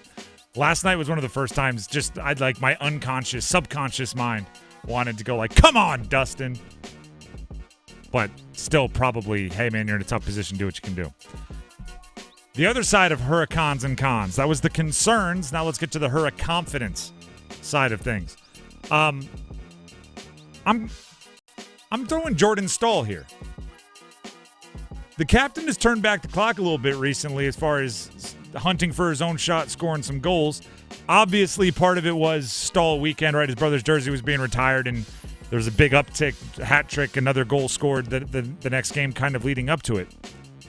But it does, like this, the last like 2 weeks does make me wonder if Staal doesn't have a few, like maybe over the past few years he's been leaving a few goals of his own on the ice because he felt like others were handling that part of the game, and he's like, hey, it's not my role to go score a bunch of goals. It's that's his territory.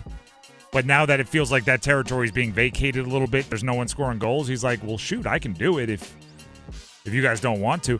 I kind of want to see his aggressiveness keep going up. I don't mind. Obviously, I don't want to take away any of his grinding or his two-way ability or any of that. But I like the thought of him maybe saying, all right, if we need 10 more goals this year, let me see what I can do, because he is Jordan Staal. You know what I mean? Like just for like he's got the C on his jersey for a reason.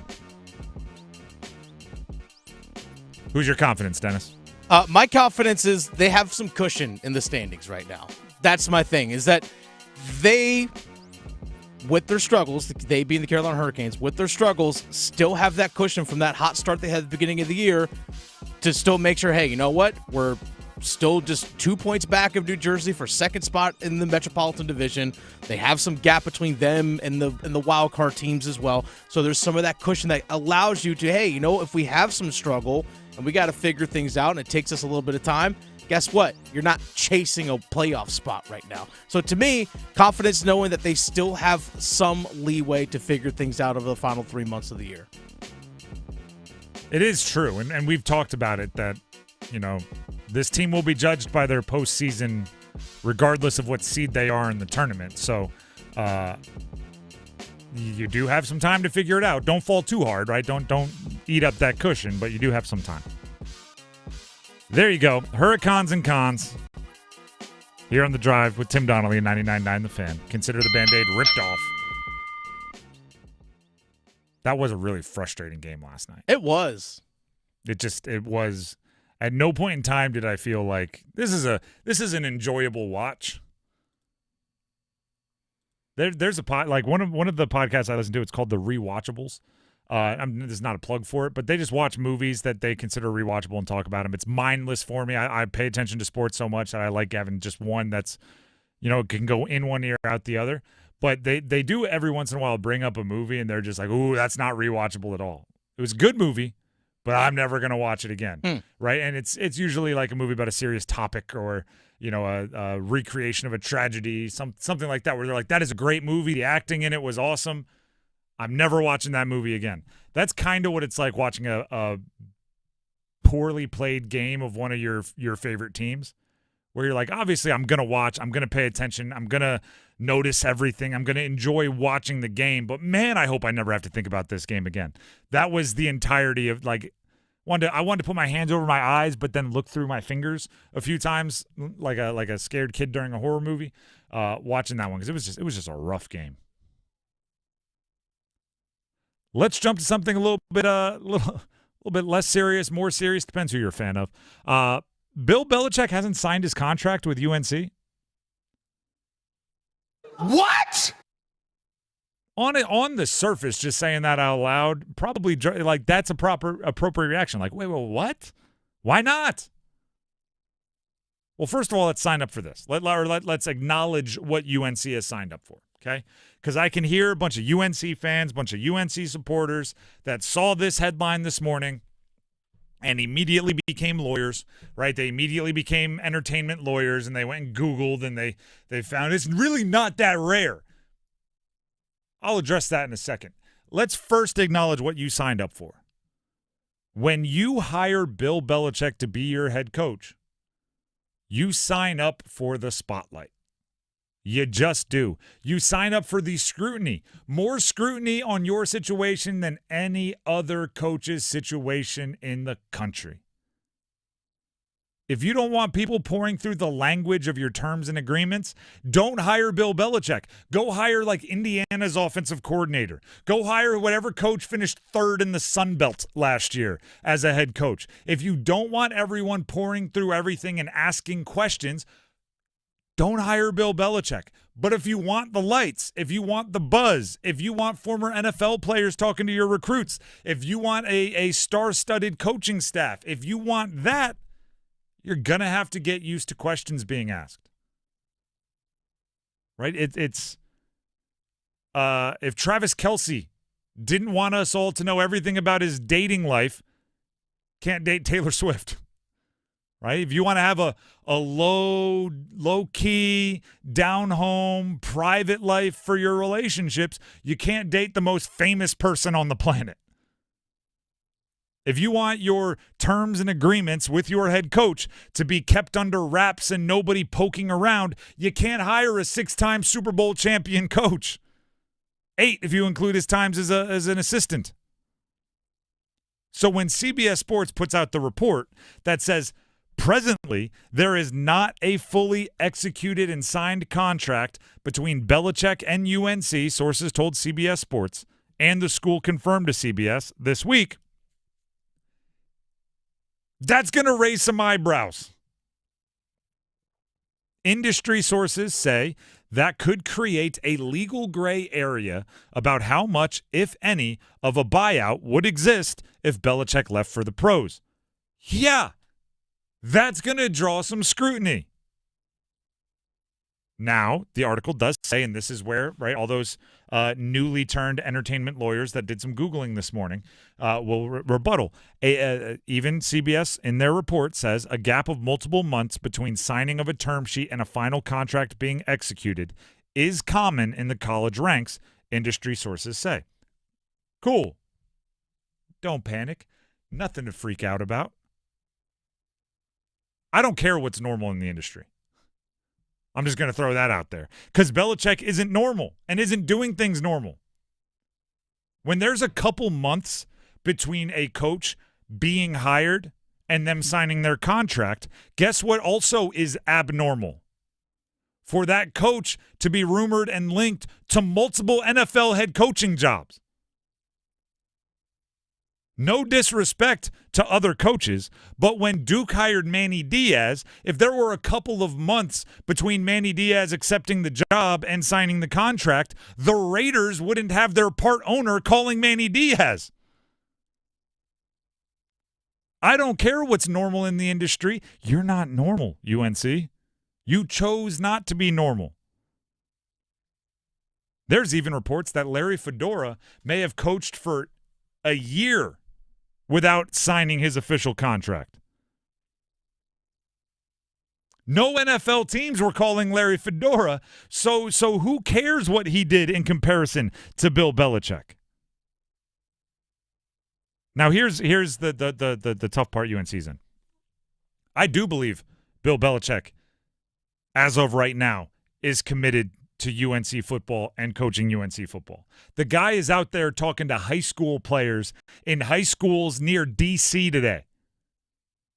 That's not somebody who's, like 1 foot out the door. Recruiting is not the fun part of being a college coach. And his GM, Michael Lombardi, who's worked with him at multiple stops in the NFL.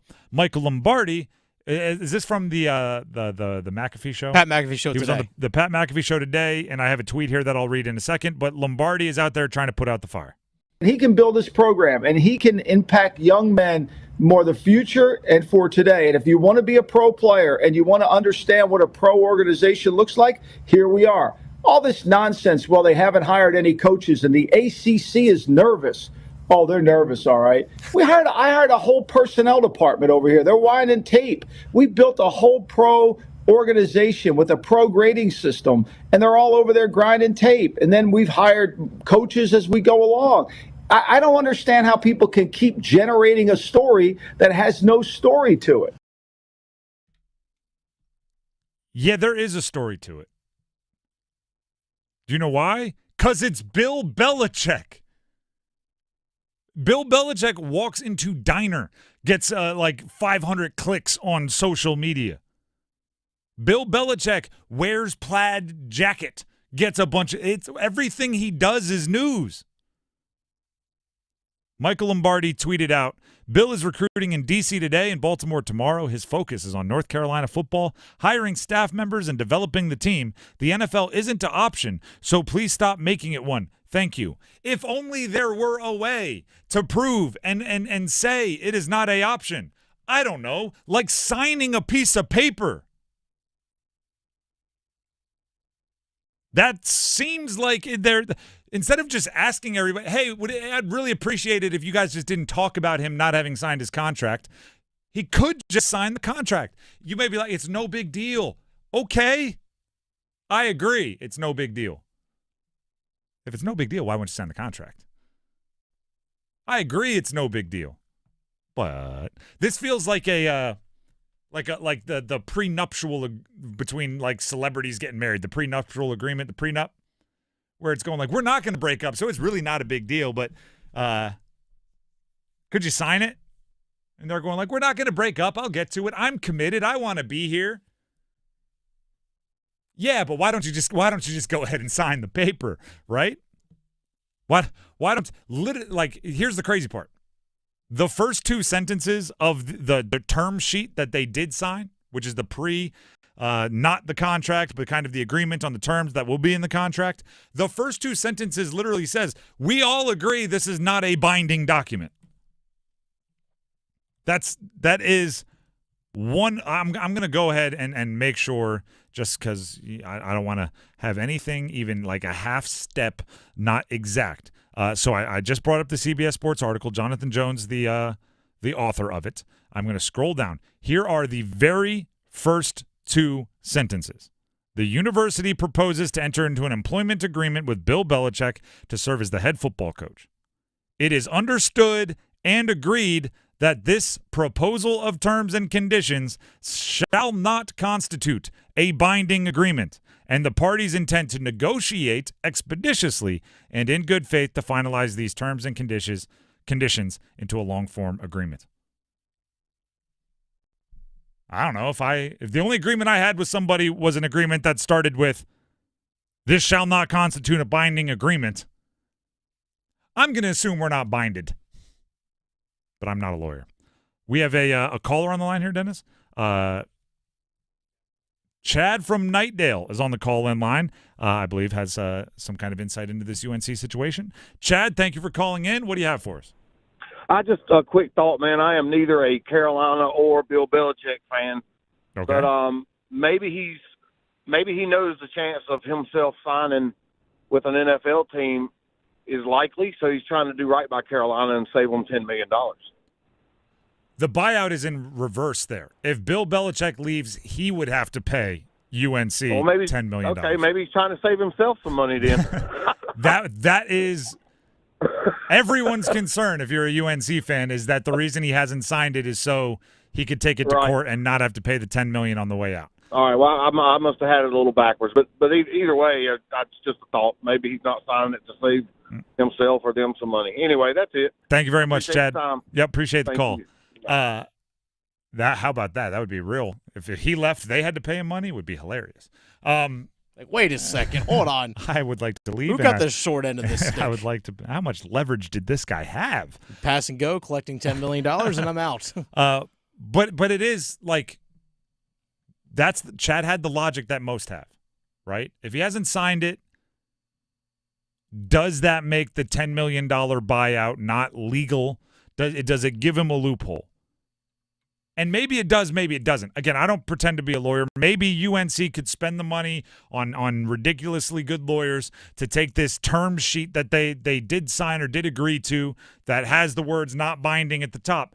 Maybe they could take that to court and have it enforced and he'd pay the full 10. Maybe. But if Bill Belichick and his GM, which has become like the mouthpiece for the organization, if he doesn't want questions asked, sign the piece of paper. Or DocuSign, right? Click. Like if he doesn't want the questions asked, there's a pretty simple way to do that. Right? Because one of the options I heard was, well, maybe he's waiting till they agree that his son can be coach in waiting. I'm like, well, that would be a big problem as well, because what happens if they don't? And he's not binded to the university, right? If he's trying to strong arm them, they might call his bluff. And Bill Belichick doesn't strike me as the kind of guy who, if you call his bluff, is going to be like, you got me. He'll be like, well, luckily I never signed that paper.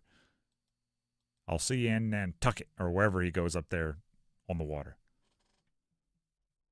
Sign the paper is basically what I'm getting at, unless there's an excellent reason why you shouldn't. And if there's an excellent reason why you shouldn't, it's probably to allow yourself to get out of it. The Drive with Tim Donnelly, 99.9 The Fan. Tim Donnelly here for Miller Lending, home of the no closing cost loan. If you think rates are high right now on your mortgage and you need one, right, new house, you need to upsize, downsize, you know the things, you need to move closer to family, a job, you know the reasons why you're in the mortgage market if you think rates are high. How about this? Save yourself some money with no closing costs. Right? The rates are what the rates are. You can't do anything about it. But if your monthly payment's a little higher than you want, no closing costs gives you a nice little nest egg right at the beginning to help offset some of that, make it more palatable, and then you can, fingers crossed, rates will drop in the future, and no closing cost loan, no money out of your pocket, you get the lower rate. Miller Lending is all about using all of the tools at their disposal, all of the shopping around for rates that they possibly can. They want to do everything possible to set you up with the best possible rate in the best possible situation when you find yourself in need of a mortgage. Give them a call at 919-447-3377. That's 919-447-3377. Or you can visit them online at millerlending.com. Once again, that is millerlending.com. Miller Lending is an equal housing lender, NMLS number 250-2146. Coming up next, Feedback Frenzy. We hear from many of you in the YouTube comments. Coming up. The Adam Gold Show. Look, I love the fact that the Tar Heels have won their last two games. Here's what I am worried about, though. They're doing it without being able to rebound the ball on the offensive end. They have to get second chance points. That's what their offense has been built on forever. Since I have been alive, they have lived on the offensive glass. This team can't do it. They just don't have enough size. The Adam Gold Show, weekdays starting at noon on 99.9 The Fan. Can your heating and air system handle the winter chill? Call Newcomb & Company to ensure your system is running at peak performance. As a Comfort Contract customer, you'll get priority service and a 15% discount on all HVAC and plumbing service calls and repairs. Newcomb & Company, your independent trained dealer, has proudly served our community for more than 70 years, delivering reliable comfort and peace of mind. Call 919-862-3000 or visit newcombandcompany.com. Newcomb & Company, your comfort is our business. To understand what makes Diamonds Direct so different than other jewelry stores, you have to go back 60 years, when a diamond cutter became well known for his exceptional craftsmanship. His diamond cutting business flourished for decades. Then his sons got involved and started selling these exceptional diamonds to upscale jewelry stores here in America. After a few years, these wholesalers decided to change the game and started selling these precious diamonds direct to the public at the same prices they had sold to the jewelry stores. The no middleman concept became an instant success, and Diamonds Direct was born. Today, Diamonds Direct provides that extraordinary value to people all over America, offered at the guaranteed best prices, period. Diamonds Direct, a truly revolutionary concept with a unique history, rooted in quality, committed to excellence, and always focused on value. Official jeweler of the Carolina Hurricanes and proud sponsor of NC State Athletics, and proud to call the Triangle home. Diamonds Direct, your love, our passion. Hello, I'm John Heister for John Heister Chevrolet in Fuquay Arena. And you know, people are asking us, how are you selling so many cars all of a sudden? Well, did you know that the Beltline has opened up the outer loop? We're only 28 minutes from Knightdale. We're only 19 minutes from Clayton and 15 minutes from Apex. We're now the most convenient Chevrolet dealership to reach in the Triangle. And the best part is, you don't have to traverse the inner city traffic. It's just one more reason to get off your keister and come to Heister. Together, let's drive. When you're in the thick of a project, Harbor Freight is the place that always comes in handy. Whether you're picking up something for your pickup truck or a power tool for your project, at Harbor Freight, your dollar always goes further.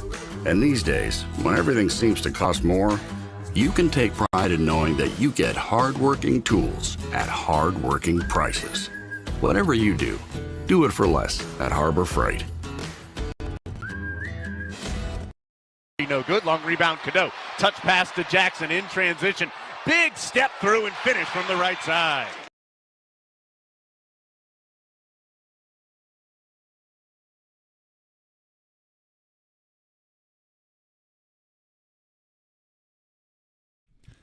This is The Drive with Tim Donnelly here on 99.9 The Fan. And this is time for a feedback frenzy where Dennis peruses the internet, our YouTube comments, often a well of information. And your comments, your questions, your debates, your arguments take over the show. He brings them to light. Dennis, what are you reading on the internet? All right, so actually let's go to a couple conversations that we had earlier today. Some videos that we've already posted, including one about the Carolina Hurricanes and their loss last night to the Buffalo Sabres, and some recent struggles that the Carolina Hurricanes have had, including John Aversion. Actually, I say John Iverson, I should say. Oh, John. John Aversion. It's no one space. thing. Yeah. Could be John Iverson, 5672. The elephant in the room is that Rod Brindamore, is the Mike Tomlin of the NHL. Mike Tomlin being the Pittsburgh Steelers head coach. That's a compliment, right? I guess. I'm winning the regular season, but not the postseason. I guess. Except Mike Tomlin won a Super Bowl. Mike Tomlin does have a Super Bowl, but also the Carolina Hurricanes are the only team in the NHL. The only team in the NHL the last 6 seasons to have won a series, at least one in the postseason. The only one in the entire NHL. See, here's the thing. I'm a fan of Mike Tomlin. I think I think he's a very good coach. I think there's an element of luck that goes into winning it all. I think also the Steelers have not had the greatest rosters that he has dragged to the postseason. So if you say Rod Brindamore is the Mike Tomlin of the NHL, I'm like, all right, so what is he, a top 3 coach, top 4? Like, and you're saying that like it's an insult. If that's what if you're trying to insult him by saying like, oh, he can't win in the postseason, that's fair. I mean, until you do it, until Josh Allen or Lamar Jackson make it to a Super Bowl, they're going to be the quarterbacks that are great in the regular season and don't make it to the Super Bowl. You are what your record says you are. I think Rod Brindamore has every capability and every strategy maneuver to make it further than he has made it, but he hasn't done it yet. So if you want to, until it's not true, yeah, you get to speak facts. So I'm not going to argue with Johnny Iverson. All right, along those same lines, in that same video, this one comes from Shy. Goalie situation, not good. Pretty cut and dry there. I don't disagree. Yeah, I was going to say that, you know what? Preach, kind of. The question is, can you make it better? Freddie Anderson get healthy, better. Are we to the point? And this is tough for me because I was on the Pyotr bandwagon. I'm still the driver of the Pyotr Chekhov bandwagon. Are we to the point yet where you start to go, all right, maybe he's a really, really good second goalie, but the ceiling might not be as high as we thought it was I thought it was with Coach Chekhov? I'm not there yet, but maybe we have those conversations. I want to see him have a postseason to give it a run, though. I think he might have that little bit of moxie, crazy behind the eyes that you need to thrive in that moment, and they really haven't given him the postseason as of yet. So I want to see that before I make any big grand decision. All right, we had a conversation about UNC basketball and their win last night over Cal, including how Ian Jackson is a star. This one comes from Richard Sherman Jr. Richard Sherman Jr. says... Do you know there's only one professional athlete I believe that I'm blocked by on X? Yeah? And it's Richard Sherman. And I don't know why. One day I just tried to look up a tweet of his and it said I was blocked. And I don't think I've said anything about... Like, I don't know how it would have happened. So... Well, Richard, now he's unblock me. Now this Richard Sherman is in our YouTube comments saying, I'm a Tar Heel fan. UNC is playing better, but they aren't playing Auburn, Alabama, and Florida the last few games. Another test is coming soon. I'm sorry. UNC basketball? They play Auburn, Alabama, and Florida? No, said UNC is playing better, but they aren't playing Auburn, Alabama, and Florida the last few games. So basically, the schedule has not. Yeah, they've won these last few games, but the schedule hasn't been the most difficult. Okay, I thought they were trying to say, like, just wait till they play Auburn. I was like, do they have the world's weirdest schedule? And sometime in February, they just play every top team from the SEC? Just going to run it back. No, the thing is, and gosh, I hate doing this because I am such a ACC supporter. It doesn't get a ton more difficult from this point forward.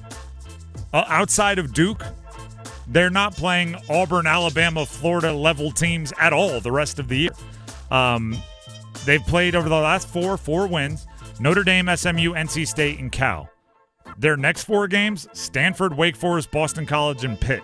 Like, it's maybe better, but not otherworldly better, right? I would say Wake Forest and Pitt are a level above what they've played recently, but not 5 levels above. So, yeah, they're going to have a chance to reel off some wins if they continue improving kind of game over game as they've been doing.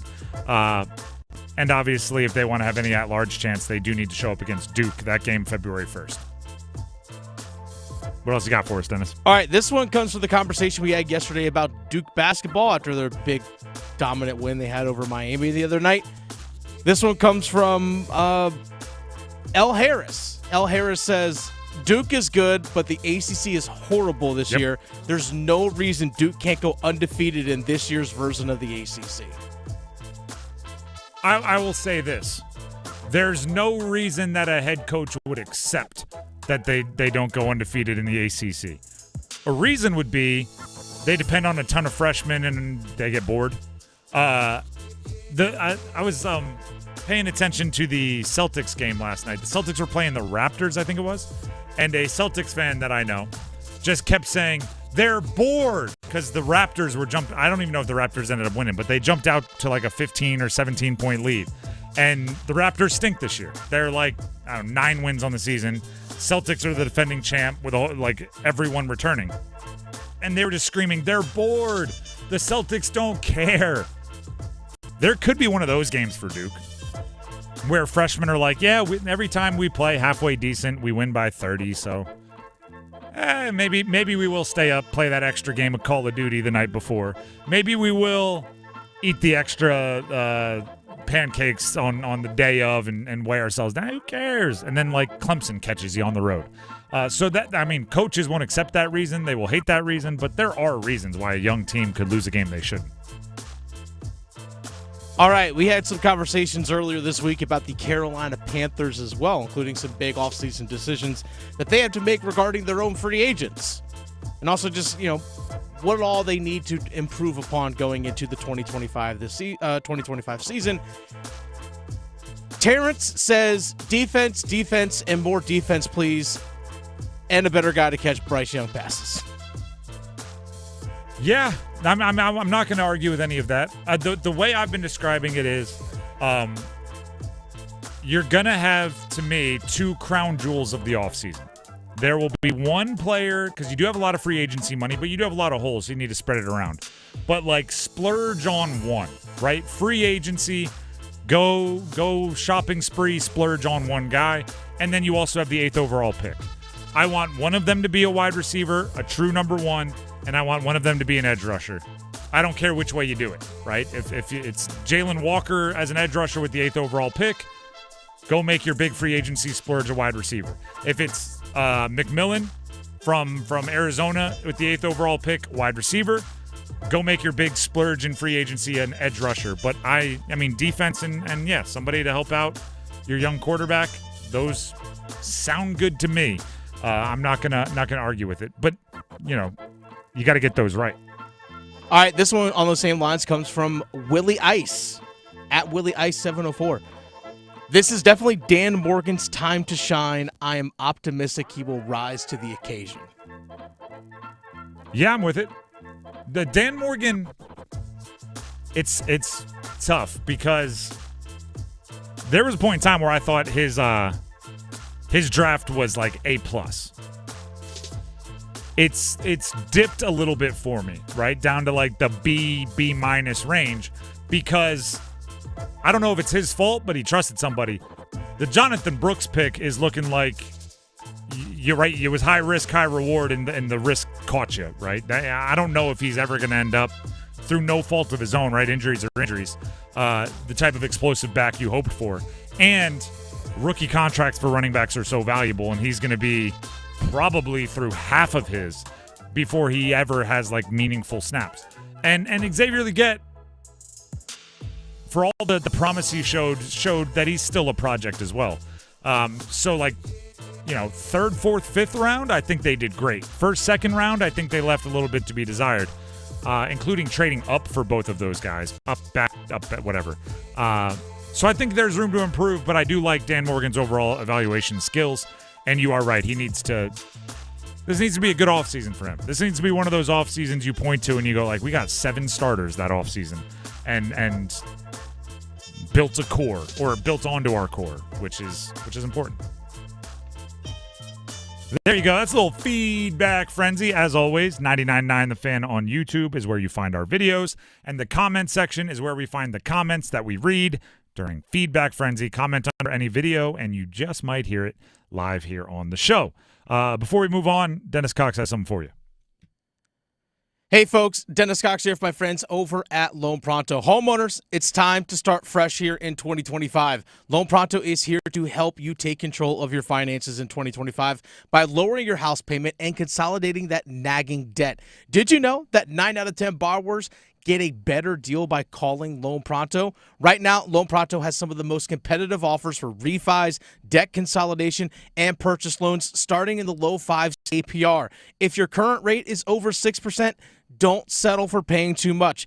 Even if you're in process with another lender, call Loan Pronto. Lock in a lower rate today and close in as little as 2 weeks, often with no appraisal. You can even skip your next 2 house payments. It's fast, easy, and hassle-free.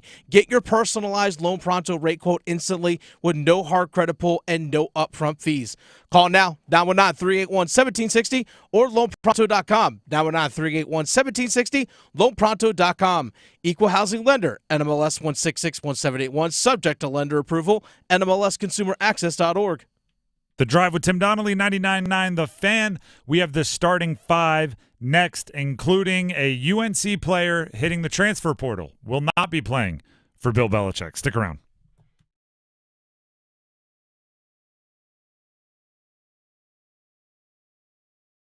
Evan, Canty, and Michelle are unsportsmanlike. The Green Bay Packers simply couldn't beat the elite talent in the NFC. They were winless against the Detroit Lions, the Minnesota Vikings, and now the Eagles. Lost 2 games to both of those teams. They were good. They were not good enough. That, to me, is the story of the Green Bay Packers this season. So it was a good season, not a great one. unsportsmanlike. Mornings from 6 to 9 on 99.9 The Fan, the Triangle Sports Leader. It's bow time. A leg and thigh dinner from Bojangles for just $5.99. Leg and thigh dinner from Bojangles for just $5.99. So crispy. So crispy. And juicy. And juicy. So much flavor. So much. Stop it. What are you doing? What? You expect me to get this delicious deal and not say anything? You're unbelievable. You're unbelievable. With a boldly seasoned leg and thigh, choice of fixin', a biscuit, and legendary iced tea, it's a deal so good it's worth repeating. So eat and repeat while it lasts. It's bow time. It's bow time. Dine in, drive through, or tap your favorite delivery app and have Bojangles come to you. Satisfy your craving for flavor right now with Bojangles 2-piece dinner. 2 pieces of Bojangles dark meat chicken, your choice of fixin', a biscuit, and iced tea for just $5.99. That's right, just $5.99 for limited time at participating Bojangles. What are you waiting for? When you're hungry, it's always bow time. What's this? We're expanding the North Carolina Education Lottery Winners Club. That's a pretty big wrecking ball. Well, with all these new scratch-offs, this place is going to be packed with new winners. Okay, let's go ahead and knock this wall down. This is where we're putting the polo field. Whoa, patience, Trixie. This month's tickets are loaded with $150 million in total prizes. The Winners Club awaits. Must be 18 to play. Approximate overall odds of winning range from 3.31 to 4.55. Problem gambling helpline 877-718-5543. The new year is here. Time for change. Start a recession-resistant new career in the high-demand fields of IT, cybersecurity, and AI with My Computer Career in just months. Already in IT? Build your cybersecurity skills and prep for thousands of open positions employers nationwide are desperate to fill. Attend classes live online or on campus. Make this your year. Go to mycomputercareer.edu and take the free career evaluation today. That's mycomputercareer.edu. Financial aid is available to those who qualify, including the GI Bill. Okay, I have to tell you, I was just looking on eBay where I go for all kinds of things I love, and there it was. That hologram trading card. One of the rarest. The last one I needed for my set. Shiny like the designer handbag of my dreams. One of a kind. eBay had it, and now everyone's asking, ooh, where'd you get your windshield wipers? eBay has all the parts that fit my car. No more annoying. Just beautiful. Whatever you love, find it on eBay. eBay. Things people love. This hour of the Triangle Sports Leader is powered by Ritchie Law Firm, injury lawyers. Ritchie Law is on top of it. Go to ritchielaw.com. That's ritchielaw.com. WCMC HD1 Holly Springs. Take us with you on the radio, Instagram, TikTok, Alexa, and YouTube. 99.9 The Fan, the Triangle Sports Leader. WREL meteorologist Amy Wilmot. Temperatures in the 50s this afternoon in most locations. It will get cold again tonight, but not as cold as the last couple of mornings. Mainly clear skies tonight. We'll get down to 29. And then mostly sunny skies Friday with a high of 51. Weather update brought to you by Newcomb and Company, where your comfort is their business. Visit newcombandcompany.com. 5 o'clock check of your money. Dow Jones at the closing bell this afternoon, down 68 points to 43,153. It's 5 o'clock. Time to serve up the biggest sports stories of the day. Here comes your starting five. The Drive with Tim Donnelly, 99.9 The Fan. Dennis, we have women's basketball on 99.9 The Fan tonight. We have NC State women's basketball 7 o'clock today. We have here on The Fan Duke women's basketball on Buzz Sports Radio at the same time, 7 o'clock. Good day of ACC women's basketball. So that's coming up here on 99.9 The Fan and our sister station Buzz. Right now, though, it's the starting five, starting with number 5. Count them. 1, 2, 3, 4, 5. It wants to play defense on third and goal. Criswell, end zone and touchdown. John Copenhaver. Jacolby Criswell, UNC quarterback, started the majority of the season for UNC this past year. Revealed yesterday he's hitting the portal, heading into the transfer portal. The portal is wild. it's I don't even know. People talk about the NBA and NFL being year-round sports, and there's even when no games are going on, there's drama. College football is getting there, man. This one is I didn't see coming because, first of all, a lot of the carousel is turned. I'm not sure where Jacolby Criswell is going to end up, but obviously he thinks there's somewhere that there's more of an opportunity or a better situation than at UNC. So I think UNC, for the most part, wishes him all the luck in the world as he transfers out again. You think he'd be welcome back one more time? For those of you that don't know Criswell's history, he started at UNC, meaning started his career at UNC, then lost out on the starting job to Drake May, transferred out, went to Arkansas, played a little bit there, not a ton, transferred back to UNC, played a year there, that's this past year. Now he's leaving UNC. I don't know, if he gets hurt and gets that extra medical waiver, could he come back next year? Do the old triple re-reverse? The real story here, and no offense to Jacolby Criswell, not saying he's not the real story, but the funnier aspect is I think Bill Belichick is going to have a very, very inexperienced quarterback leading his show next year.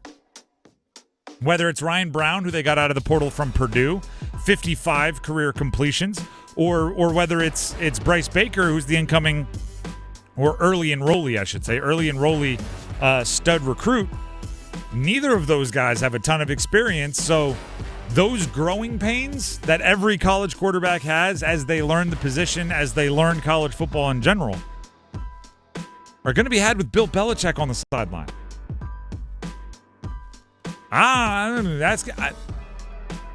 Every single thing. Actually, here's the analogy I'll use.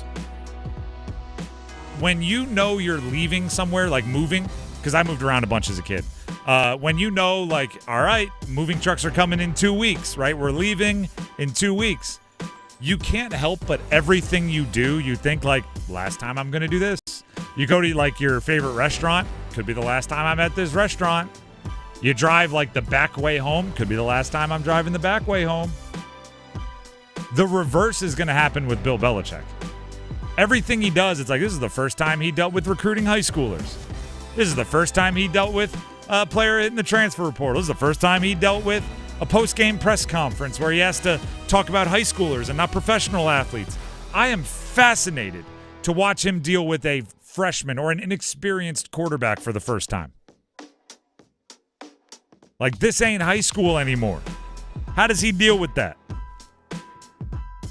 How does he deal with, sorry, I can't make it to film. I got to go take my final in English 101. Like, I am fascinated to watch him deal with everything for the first time. And with Jacolby Criswell out, he won't even have a super veteran quarterback unless Max Johnson gets healthy. Brought up earlier, and you want to wish him all the luck in the world. Because Max Johnson is super experienced, but he had a pretty gruesome injury in week 1 of last year. Not sure if he'll be back and ready to roll. But if he is, he could be the veteran that matches up. What was that, number 5? Let's get to number 4. 1, 2, 3, 4 all together. I don't understand how people can keep generating a story that has no story to it. That's Michael Lombardi, the GM of UNC football, basically trying to squash all of the rumors that Bill Belichick may be possibly an option for the NFL openings that are still open. Dennis, Ed Werder, okay, legendary beat reporter, covers a lot of the Cowboys, tweeted this out earlier today.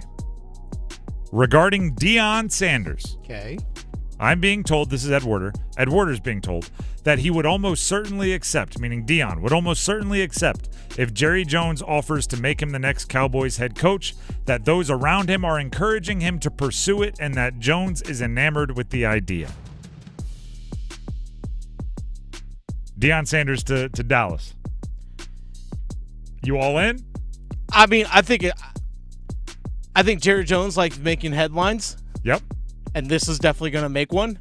So does, I think Deion would also love the headline as well. The last phrase is the one that changed everything for me. Because when it's just Deion would accept, I'm going like, that's awesome, right? Yeah. That's like your high school buddy saying, like, if Beyonce wanted to date me, I would. It's like, okay, you saying yes doesn't mean that she's offering.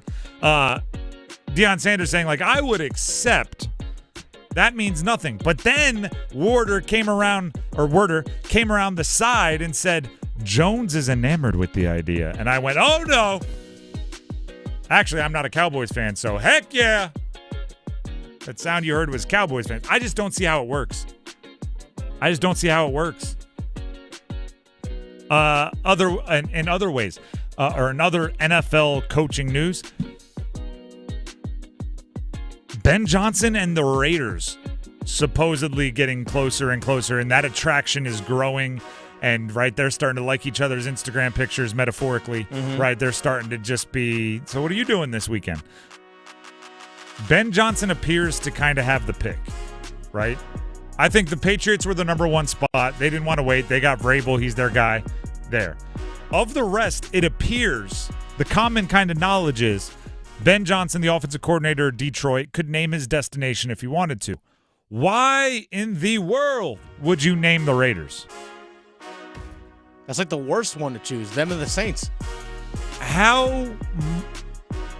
I want to be clear on this. Tom Brady, for my money, the greatest quarterback to ever play in the NFL. He is the GOAT. That doesn't mean everything he does for the rest of his life he's going to be as successful as he was at playing quarterback. Fox pays him $37.5 million a year to be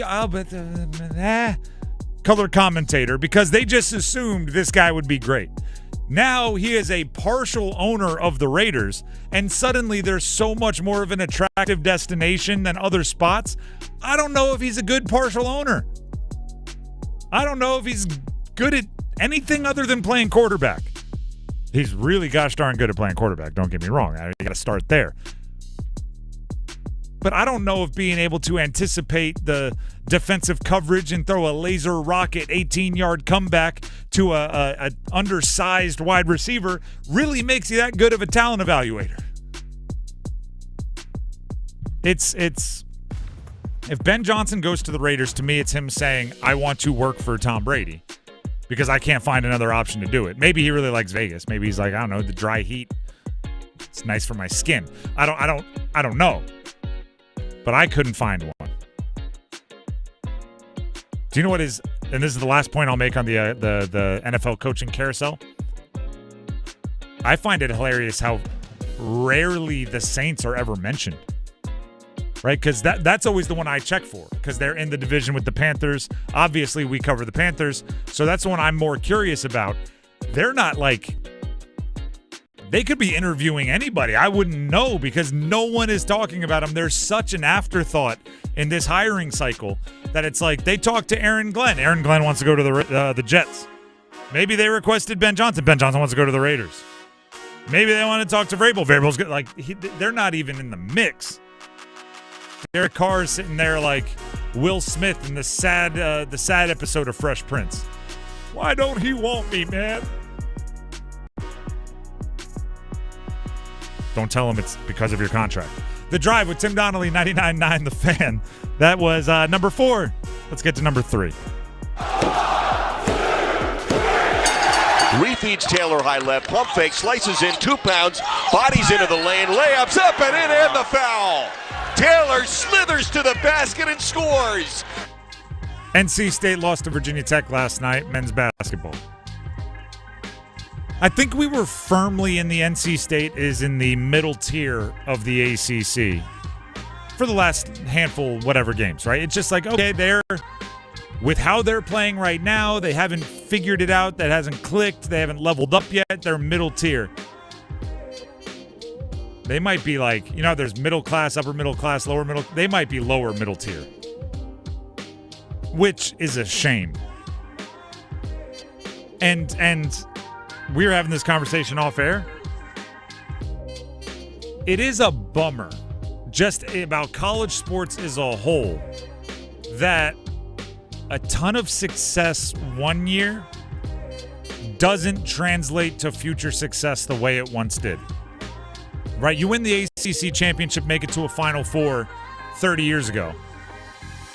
That is a level up moment, right? Then all of a sudden you can recruit better. Then all of a sudden your roster is more exciting. Then all of a sudden, coach, like it's just everything is better. And we've referenced this a few times, but it stuck with me for a reason. We talked to Kevin Keats by chance on air, by the way. You can go find it somewhere, I'm sure, somewhere online. We were outside of the Canes. It was a playoff game. Kevin Keats was going to sound the siren at the Canes game that night. So he showed up to get some fresh gear at the team store, the I, right there at the Lenovo Center, what at the time was PNC. And as he's walking by, we're on air there getting ready for the Canes game. I'm like, hey, coach, come on over. And he comes over, throws on the headset. We talk to him. And I led him down that path. Like, oh, my gosh, you had all this magical run. Oh, it was great. Oh, this was cool. How easy is recruiting now? Are recruits throwing themselves at you? And he was like, nah, they might answer the phone quicker, but they're still asking about NIL the same way they were before the Final Four. And I went, So they're still chasing the money. The wins don't mean as much. And I think that is obvious, right? This year, there's a level of talent that I haven't seen on this year's roster for State that was there last year.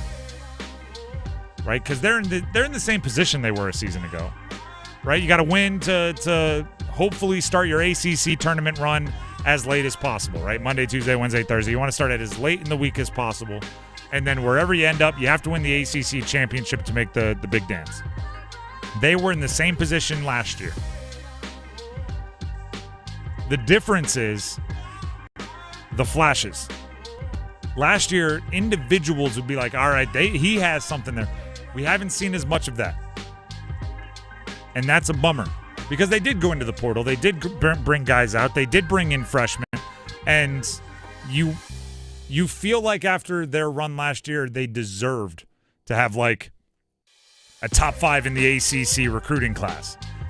But it just doesn't happen that way anymore. You still need the money to have a top 5 or the support, whatever you want to call it. It's no guarantee from one year to the next. Gosh, we saw when UNC made it to the national championship game. The next year, they're preseason ranked number 1. They have 4 returning starters. R.J. Davis and Armando Bacot among them. Yep. Along with Caleb Love and Leaky Black. The only guy that wasn't returning with a starter was Brady Manick. And they didn't even make the NCAA tournament the next year. After playing in the national championship game and having 4 starters come back off a team that basically ran like 6 guys out there during the NCAA tournament. Yep. And this is just me being old man yelling at clouds. That stinks, doesn't it? Yeah.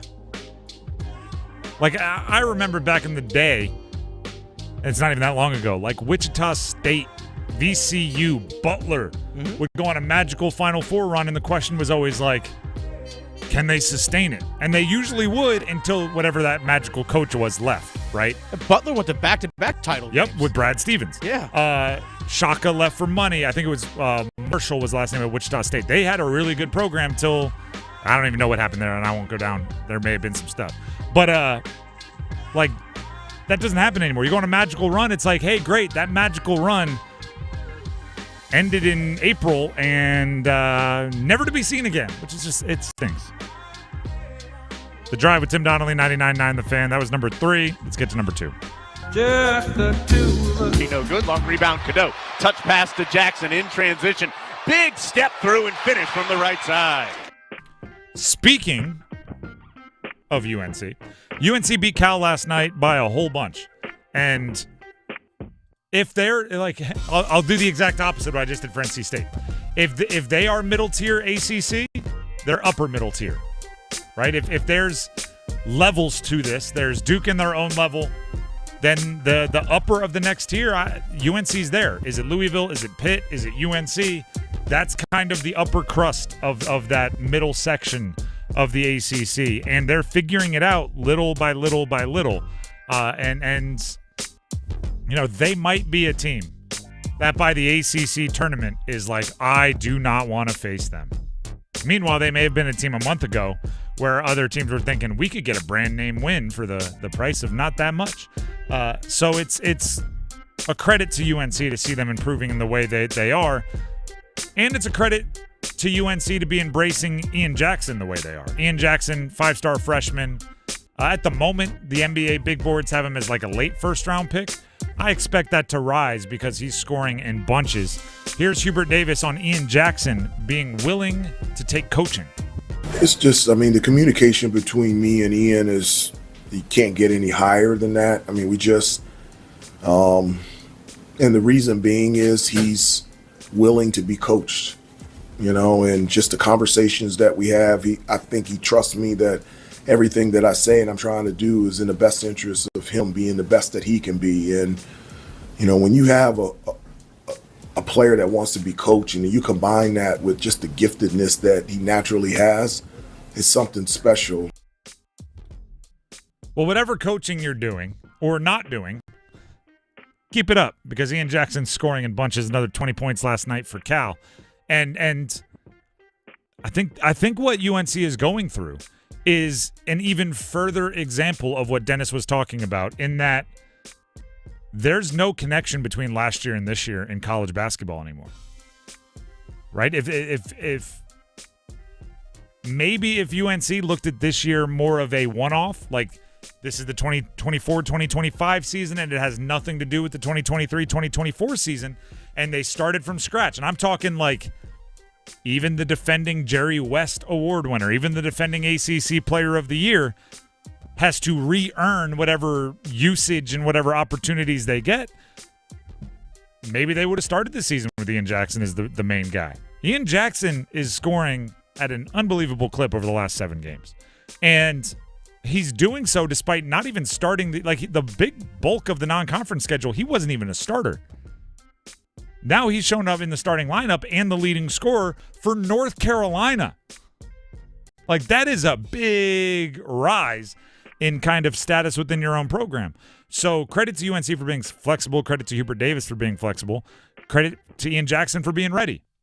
Right? We talk about that at these big programs. You're a 5-star and you're coming off the bench. That's not something you're used to. Right? At the EYBL high school circuit, you're not coming off the bench. Now suddenly you are. You have 2 options, right? You can embrace it. You can try to get better. You can try to earn your minutes. You can stay ready. Or you can pout and say, this isn't what they told me when they were recruiting me. He didn't do that. He stayed ready. He got the opportunity. He's playing really well. UNC has been a different team, a better team, since he took over that kind of big role. Now they have to keep it rolling. February 1st, the first Duke Carolina game. That's a big game for UNC. That's at Duke, if I remember correctly. I don't know off the top of my head. I think it is. I think it's in the triangle.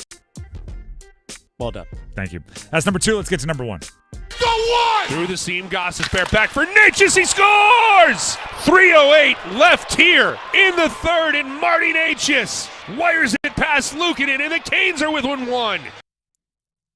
They were within 1. They didn't win the game. Hurricanes lose to the Sabres last night, but Marty Natchez did score with a goalie in the net. So at least there's that. Not, I wouldn't say the main goal, but better than nothing. Took the lid off the net for him. Dennis, what were your takeaways from it? Because mine were essentially goalie let up some easy ones. The team's not playing near aggressive enough, and they had no business losing to the Sabres. As someone who plays beer league hockey, there's a lot of beer league hockey by the Canes last night. Soft passes, not aggressive on the puck. A lot of different, hey, you know what? You got that? Yeah, you got that. It's fine. I thought you had it. There's a lot of that last night. And then a lot after the game, sitting in the locker room I thought you thought I – just what are you going to do? Careless turnovers, bad passes, not confident with the puck, not making strong plays. There's a lot of that yesterday. And I do that. That's me on Wednesday nights. That's me on Wednesday nights. Not Canes on Wednesday nights. It's me on Wednesday nights. No offense to you. I'm not taking that as a compliment to the Canes. It's not. It's not. It's not like they're finally figuring it out and playing how I do. It's they're finally not doing what they should do. It's a tough one, but hopefully, right? This is my dream for the Canes after last night. Hopefully that's rock bottom.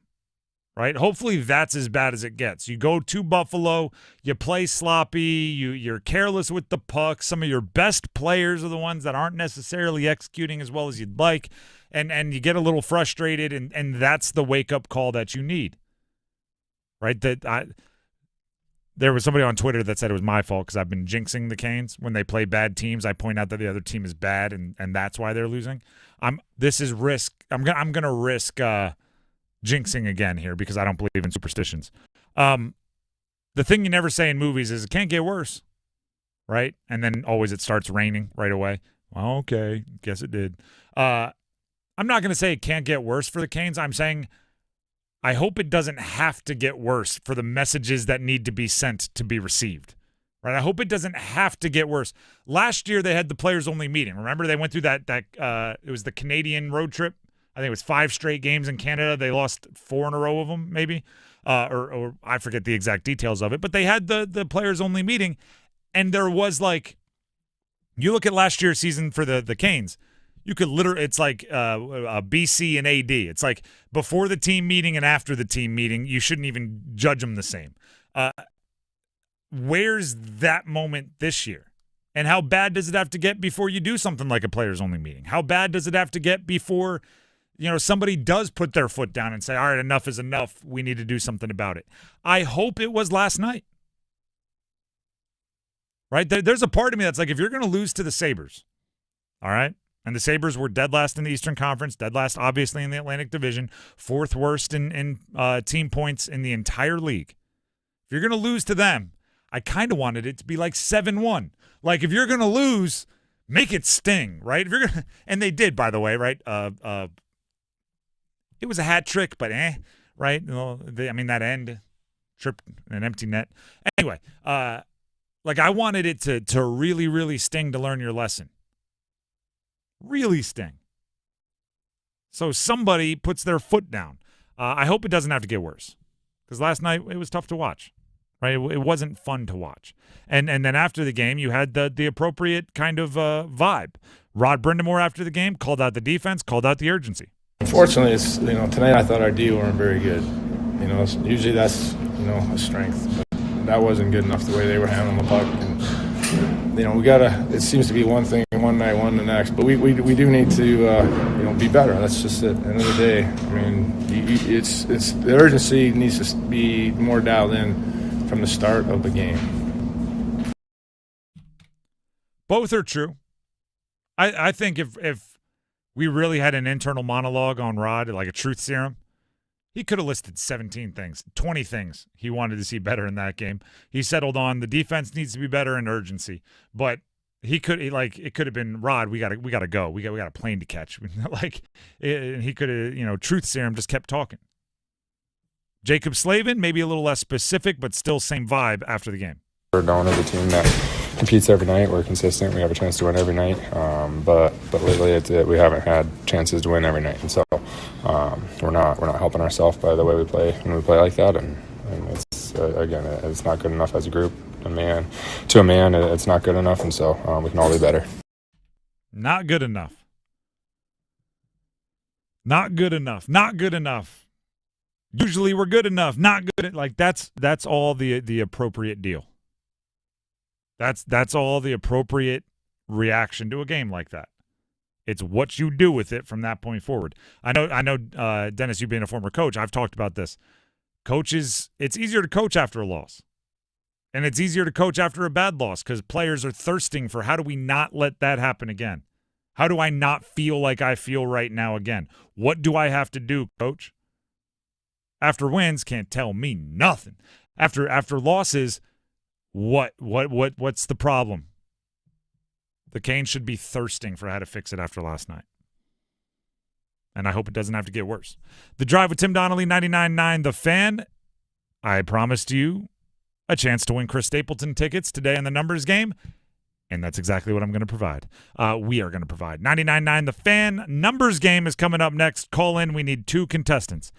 919-860-5326 is the number to call, and you will have a chance to win the numbers game, and the prize for today is a pair of tickets to see Chris Stapleton at First Horizon Coliseum in Greensboro on June 18th. Again, the number to call, 919 860-5326. Call in now because the numbers game is next. Move your sports day forward. For as much as we've lamented the fact that it's like every time you turn a Duke game on or you hear people talk about Duke, whenever it happens to happen, we do talk about the Blue Devils because, we're a local show. We talk about State in Carolina. But when you talk about Duke, you have to talk about Cooper Flag first. It pretty much has to be the first thing out of your mouth. Get set up. Join Next Up with Paul Ihander. Mornings at 9 on 99.9 The Fan, the Triangle Sports Leader.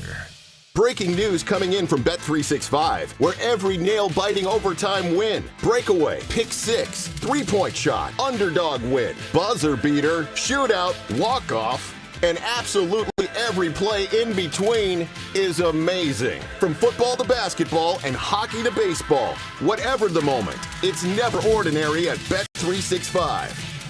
Gambling problem? Call 1-877-718-5543 or visit morethanagame.nc.gov. 21 plus only. Prescriptions require an online consultation with a healthcare provider who will determine if appropriate. Restrictions apply. See website for details and important safety information. Price varies based on product and subscription plan. Did you know that 1 in 4 people seeking treatment for ED are under 40? Hims can help. Get started at hims.com/joy. Through hims.com, you can access a full range of treatment options for ED, including daily or as-needed meds through a 100% online process.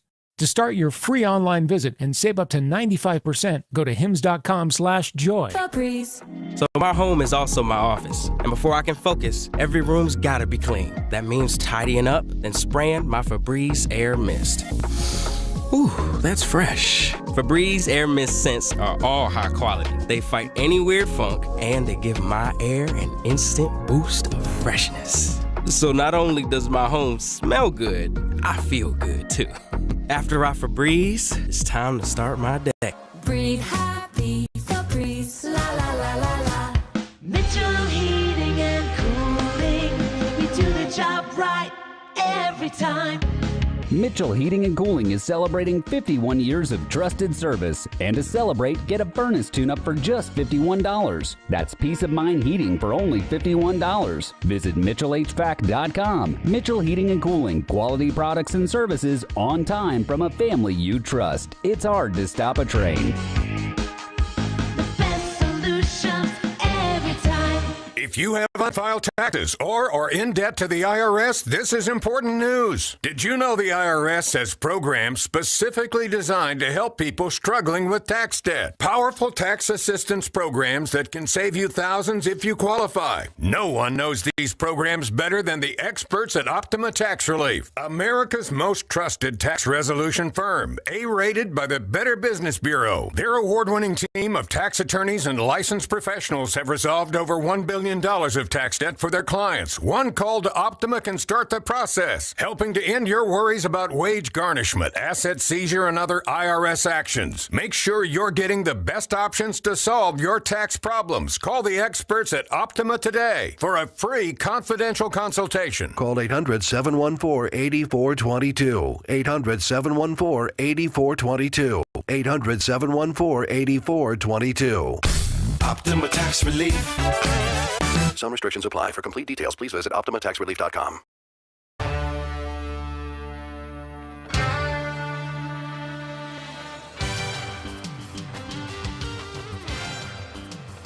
The Drive with Tim Donnelly, 99.9 The Fan. It is time to play the numbers game. We have Chris Stapleton tickets on the line. The contestants who are on the phone lines, Robbie and Clayton and Clay in Willow Spring. This could be a tough music question, but I have a feeling, I hope, I have confidence in our listeners that they'll be able to come up with a solid answer to this one. Robbie and Clayton. By the way, this is how we decide who goes first. We ask a question, pick our favorite answer, and Dennis then chooses his favorite answer. That person gets to go first. Robbie, Chris Stapleton tickets are on the line. I think a lot of people are very familiar and they enjoy his cover of Tennessee Whiskey. Mm-hmm. What is the greatest cover of all time? Somebody singing someone else's song, making it their own. What is any artist singing a cover song? What's your favorite? Oh, boy. Oh, that's tricky. I don't know. My wedding dance song, me and my wife danced to Zach Brown Band covering Free. And when they did that kind of cutaway with the, when the foghorn blows, that was really great for me. So I'm going to say Free from Zach Brown Band. All right. That's a solid answer. You sounded like you were struggling. Then you came with like a nice heartfelt, emotional details added. Robbie, stay on the line. We'll see if that one gets chosen. Clay in Willow Springs, same question to you. What is the greatest cover in music history? I don't know about the greatest, but Luke Combs' Fast Car is pretty good. That one did top the charts for a while. Two very good answers. I knew our listeners would come through for me on a kind of difficult question. Dennis, which one are you going for? A couple of country artists in the cover world. I can't necessarily say I'm the biggest fan of either of those, but I'm going to go Luke Combs, North Carolina native, so I'll probably go with that one as my answer to this. App State guy, right? Yeah, he did go to App State. Yeah, I was going to say. I said it, and then I was like, wait a second, I don't know if that was right. He did go to App State, yes. All right, cool. So that means Clay in Willow Spring gets to go first, but Robbie, don't worry. You'll have your chance. Just stay on the line. Clay in Willow Spring, are you ready to pick your category? I am. All right, the categories are NFL, Ben and Jerry. Those are all players named Ben or Jerry. NFL, Rookies of the Year. NBA, members of the Redeem Team. That's the 2008 Olympic team. Or NHL, Hurricanes only. Let's go Rookie of the Year, NFL. All right. These are all players that won the Rookie of the Year award. I will give you the team or the player. Give me our team and the player. Give me the jersey number as quickly as you can. 30 seconds on the clock. One pass if you need it. Any questions before we get started? No. All right. Your time will start when you hear the horn.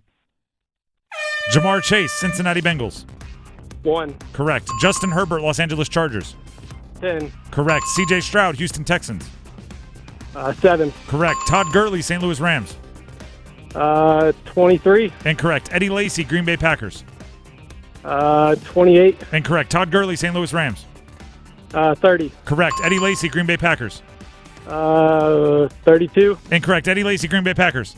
30. Incorrect. Eddie Lacy, Green Bay Packers. 24. Incorrect. Eddie Lacy, Green Bay Packers. 26.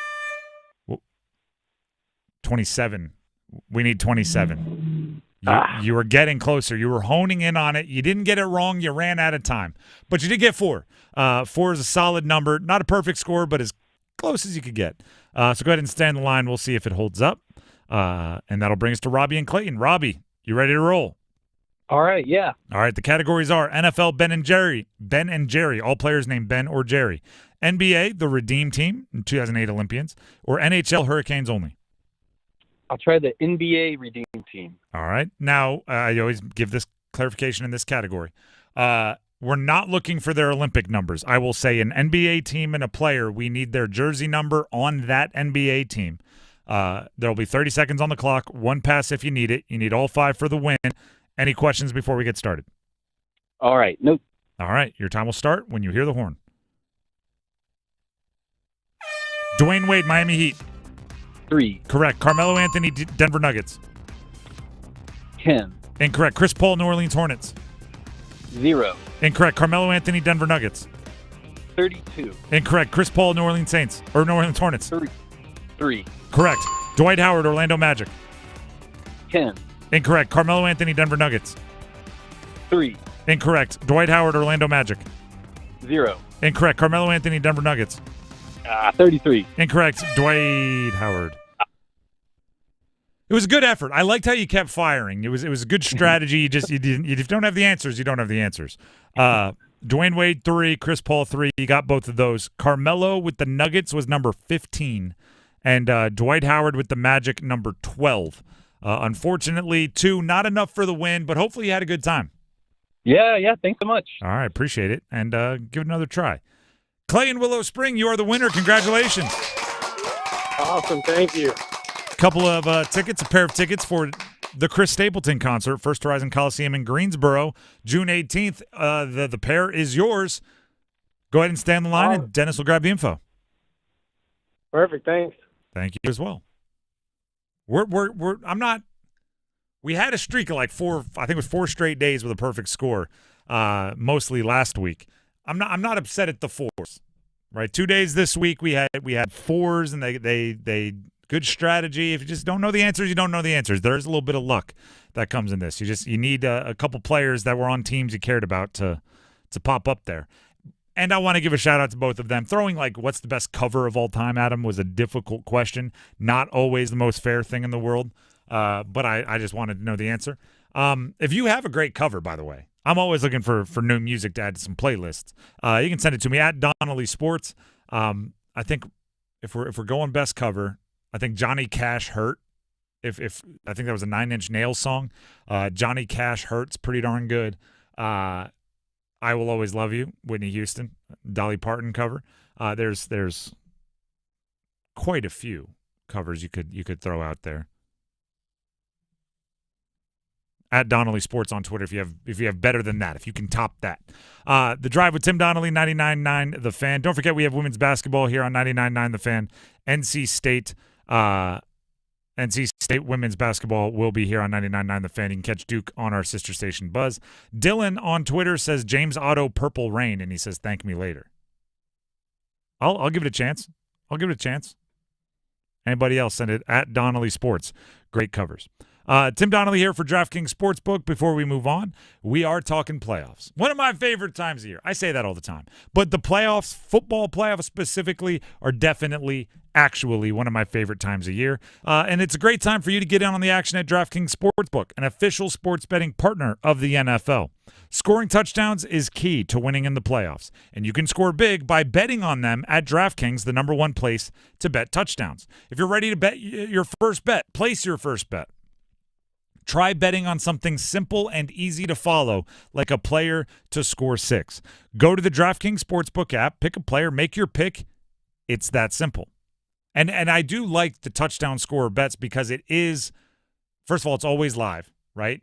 It's not if your guy hasn't scored yet, there's always overtime, there's always Hail Marys, there's always weird plays.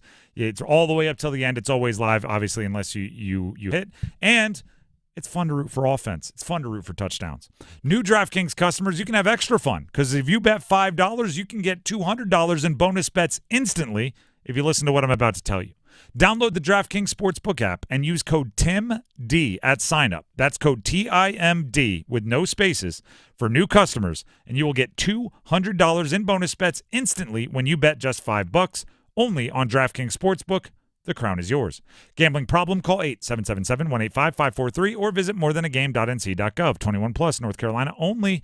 Eligibility restrictions apply. Bonus bets expire 168 hours after issuance. For additional terms and responsible gaming resources, see dkng.co/audio. Dennis, before we move on, did any covers pop into your head for the greatest covers of all time? The greatest cover of all time is Aretha Franklin, Respect. That's a cover. I didn't even know that. That is a cover. Well, I Will Always Love You, Whitney Houston is a cover. That it is. That one's pretty good. Similar level. Go ahead. I'm on Fire by Bruce Springsteen. Town Mountain from Mount Nashville does a phenomenal cover. Oh, I'm on Fire. Yeah, some people don't like it. Some people really do like it. But Darius Rucker, Wagon Wheel. Don't like it. Yeah, because your Old Crow Medicine show. Yep, that's fair. Get in the original. Some don't, some do. It's I guess personal thing. The Drive with Tim Donnelly, 99.9 The Fan. We're talking Panthers offensive line. Who do you want protecting Bryce next year? Stick around.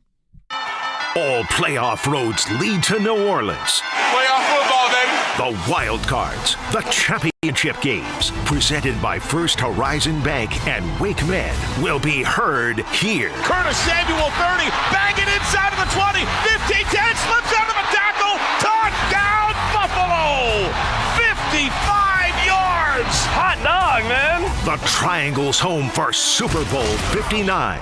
99.9 The Fan, the Triangle sports leader. Hey, this is Luke with Newcomb & Company. We're a residential, commercial, plumbing, HVAC company who's been serving the community for over 70 years. Honesty is the biggest policy around here. You know, we take pride in everything we do, anything we touch. We're not one of those companies that come and throw it in and then you can't get a hold of them again. We're there with you, hand in hand. Here at Newcomb & Company, what stands apart from other companies is we actually do more than just AC and heat pumps. We do boilers, geothermals, furnaces, radiant floor, anything that is odds and ends that nobody else can touch is what we thrive on. At Newcomb & Company, we do same-day service That's also another thing that helps us stand apart from other places is we do same-day service because we have enough professionals to get out to these houses to solve what the problems are. And we're on 24/7 on emergency basis, weekends, nights, holidays, you name it, we're there. If you ever need us, give us a call. Visit our website at newcombandcompany.com. As you always hear us say, your comfort is our business. Tired of hearing scary radio ads about the IRS? Tax Relief Advocates is different. TRA is here to tell you that if you owe money to the IRS, whether it's $5,000 or $500,000, we have a solution. TRA can eliminate or reduce what you owe to the IRS with zero risk to you. We have over 1,000 5-star reviews on Google and an A+ with a BBB. End your tax nightmare today by visiting TRA.com or call 800-583-6681. That's 800-583-6681. Get exclusive savings on all new Buick models now at Wilkinson Chevrolet Cadillac Buick GMC in Sanford. It's the Buick Trade-In event. Allow an extra $500 to the value of your trade when you purchase a beautiful new Buick. Discounts up to $1,000 on select models, plus deferred monthly payments for 90 days. See dealer for full details. Buick, exceptional by design. Hurry to Wilkinson Chevrolet Cadillac Buick GMC in Sanford or online at wilkinsoncars.com. Oh, could this vintage store be any cuter? Right? And the best part? They accept Discover. Accept Discover? In a little place like this? I don't think so, Jennifer. Oh, yeah, huh? Discover's accepted where I like to shop. Come on, baby, get with the times. Right, so we shouldn't get the parachute pants? These are making a comeback. I think. Discover is accepted at 99% of places that take credit cards nationwide. Based on the February 2024 Nielsen report. Mornings can start feeling the same. Wake up, brush teeth, go to work. But with breakfast from Wendy's, it's like, wake up, brush teeth, Baconate with the Breakfast Baconator. Roll with the Sausage Breakfast Burrito. Buddy it up with the Honey Buddy. Or get seasoned with seasoned potatoes. And then, go to work. Sorry. When you're ready for a fresh wake-up call, gotta be Wendy's. At participating U.S. Wendy's during breakfast hours. Everyone deserves a fast and reliable connection. One that helps better their everyday through the things they value most. Friends and family, education and career. A connection that opens pathways to opportunity and builds roads to a better future. At Spectrum, we're committed to delivering just that every single day. Because with the right connection, anything is possible. That's Life Unlimited. That's Spectrum.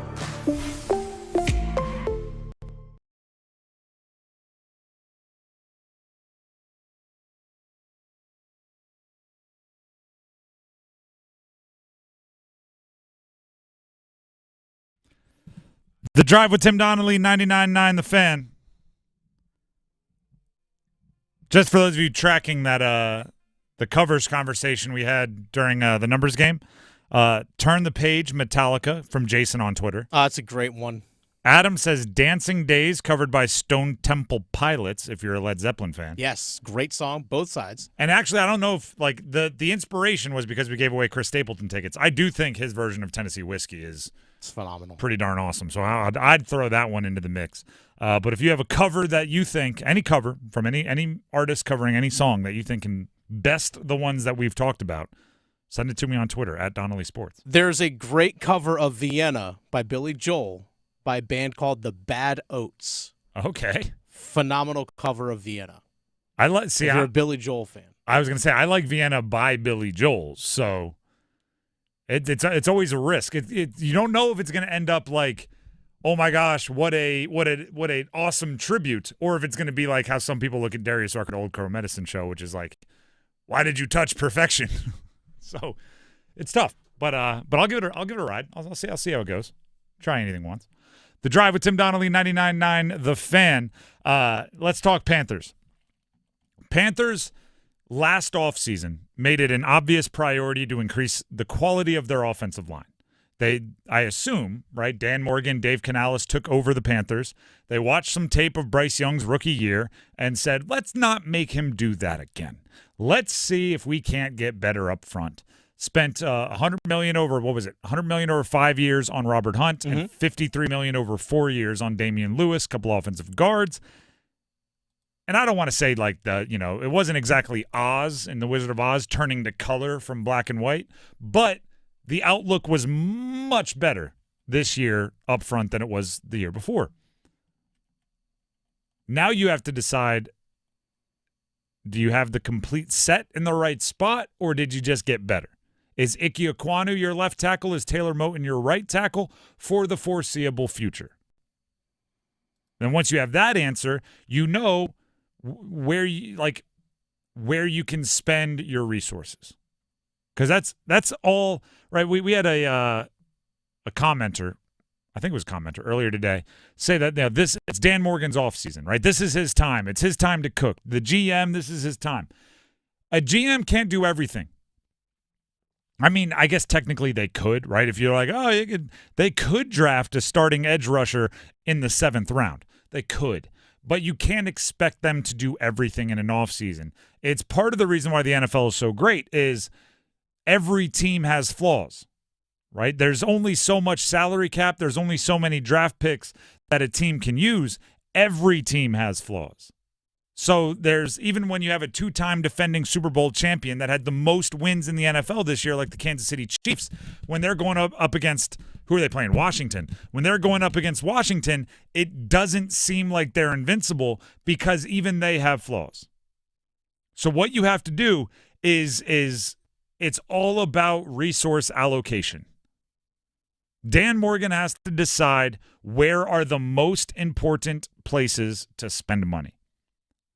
And when you think about it like that, I don't think the most important place right now, last season it was, I don't think the most important place to spend money right now is on the offensive line if you need to spend a significant amount of money to upgrade.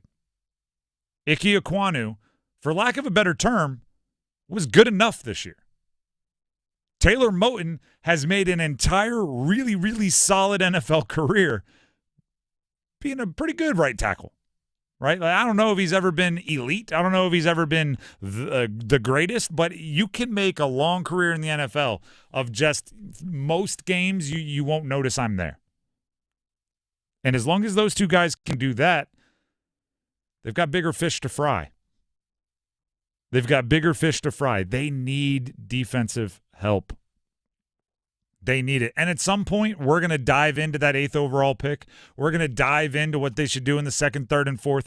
There's a lot of time between now and April, but I can already guess, right? I'm writing this in pencil. I'm not writing it in ink. I can already guess that a majority of my suggestions are going to be on the defensive side of the ball. When it comes to resource allocation this offseason, it has to be quite a bit of defensive emphasis. Last year, it was all about offense. Even like the Jadeveon Clowney, which was like a nice little pretty penny spent, it was later. It was after they felt like they had checked off the things they needed to check off on the offensive side. It was obviously not the priority, even though they spent some money on it. This offseason, defense is the priority. So when it comes to, right, the question we kind of made the question of the day for the Panthers is, do you want Taylor Moton and Ike Ekwonu to be the Panthers tackles next season? My answer, yes. And that's not because I think Ike Ekwonu and Taylor Moton are like, how could you imagine moving on from? It's not that. It's right now they're good enough, and there are a lot of positions that aren't good enough on the Panthers, and you have to start there. You all, I hope you know, those of you that listen often enough, I like to name my theories. I'm going to call this one the Guardian theory. Do you know have you ever seen the movie The Guardian? Yes. It's actually a surprisingly good movie for Kevin Costner. And no, you're thinking of Bodyguard. Oh, Bodyguard. No, I'm thinking it's Ashton Kutcher. Yes, which is hilarious that you mistaken The Guardian for a different movie and it also starred Kevin Costner. But it's about rescue divers, Coast Guard rescue divers. And one of the questions, dramatic like monologue moment, is Kevin Costner, old grizzled rescue diver, Ashton Kutcher, young whippersnapper rescue diver in training. And the young whippersnapper asks the old grizzled, What do you do when there's a wreck? You're the only swimmer and there's multiple victims, right? There's a capsized boat. There's 10 people on it and you're one diver. How do you choose who gets saved? Because you're going to save one, go back, right? Like, how do you choose? And Kevin Costner just looks at him and says, I grab the first one and I swim as hard as I can for as long as I can, right? It's not like you try to take the choosing out of it. You just most dire and go, right? That's kind of how you should treat your offseason. Most dire and go and see how many you can save before the end of the offseason. Who's in the worst shape? Is it edge rusher? Grab edge rusher, try to save it, and if you do, swim back out into that wreck and go, who's in the next most dire situation? Is it number one wide receiver? Great. Let me grab that. Let me try to save it. In that scenario, the tackles aren't anywhere close to the most dire situation right now. So, all right, you hold on. I'm going to deal with them. I'll be back in a minute. That's what I'm telling Taylor Moton and Ike Ekwonu. Taylor Moton's under contract next year, right? Whether you restructure or not, he's under contract next year. He's going to cost a bunch against the cap, whether he's active or not. I think you keep him around for that reason. Ike Ekwonu is still on a rookie deal next year, and I would pick up his fifth-year option this offseason, which makes him under contract the next year. They're not the most dire. Deal with the other ones and then swim as hard as you can, as long as you can. And maybe you can put your head on the pillow at night in good conscience. And then next offseason, maybe you do need to make some changes up front. Honestly, if we're really evaluating the offensive line, I'm curious about what they do at center. Because they was kind of a revolving door this year due to injuries, due to guys being needed at other positions, due to guys playing well and keeping the job than not playing well. Center is more of a curious spot for me. And center is one of the few positions you can kind of expect to draft like maybe a starting caliber player end of the second or third round, because it's not a position that gets amplified in the draft because, quarterbacks, corners, edge rushers always get overdrafted. So they've got some options. Dennis, Moton, Ekwonu, we're looking at two plus years of each of them? I think at least 2. I think Moton is someone that you can restructure and then hopefully keep on the roster for not only this coming season in 2025, but also 2026. But I also think that the Carolina Panthers need to, because of his age, need to start looking at, hey, if there's someone that's floating there in the fourth round that we could develop to be a starting right tackle or at least provide us that depth in the future, grab him. Take it. There it is. Quickly here, just because so many of you did respond on Twitter for the best covers of all time. This is just kind of a fun, it's very fun, off-the-wall question. Mandolin says, Beatles, Twist and Shout. Okay. Rich says Sounds of Silence by Disturbed. Great choice. Jason has Bloom by Sturgill Simpson. Really? Okay, the Nirvana? That's hard to say. It shouldn't be for me. I speak for a living. Brian has Jimi Hendrix All Along the Watchtower, and Eric Clapton, I Shot the Sheriff. That's a good one, too. Keith has a heart cover of Stairway to Heaven. I don't know if I've heard that. I have. It's pretty awesome. Yeah? I'll have to check that out. Is it 17 minutes long? No, not quite. All right. Well, sometimes it should be. I'm not someone that's against long songs, by the way. Some people hate like a 5 or 6 minute song. I'm like, if I'm entertained, I've never complained. If you put out a 3-hour movie, it just better be good. I don't complain about I was enjoying that and it was too short. It was too long. So anyway, those are just some of them. Appreciate everybody for reaching out. It's always fun when we have those kind of off-the-wall questions. We don't do it often, but when we do, we always appreciate your response. That's about going to do it for us here on The Drive. However, personal favor, please subscribe to our YouTube, 99.9 The Fan. And then once you're there, set the alerts, subscribe, do all that. Watch a couple videos, comment, like them, and pass them along to your friends. Grab that link, share it in the group chat. We would greatly appreciate all of that support. Overdrive is going to come up next right here on 99.9 The Fan. We're going to start by airing our conversation from earlier today about NC State basketball's loss to Virginia Tech last night. Prepare yourself, NC State fans. You know it wasn't the most fun. UNC basketball conversation also in Overdrive. Until tomorrow, everybody, have a great evening. Enjoy NC State women's basketball on 99.9 in just a little bit. Until then, Have a great night, everybody.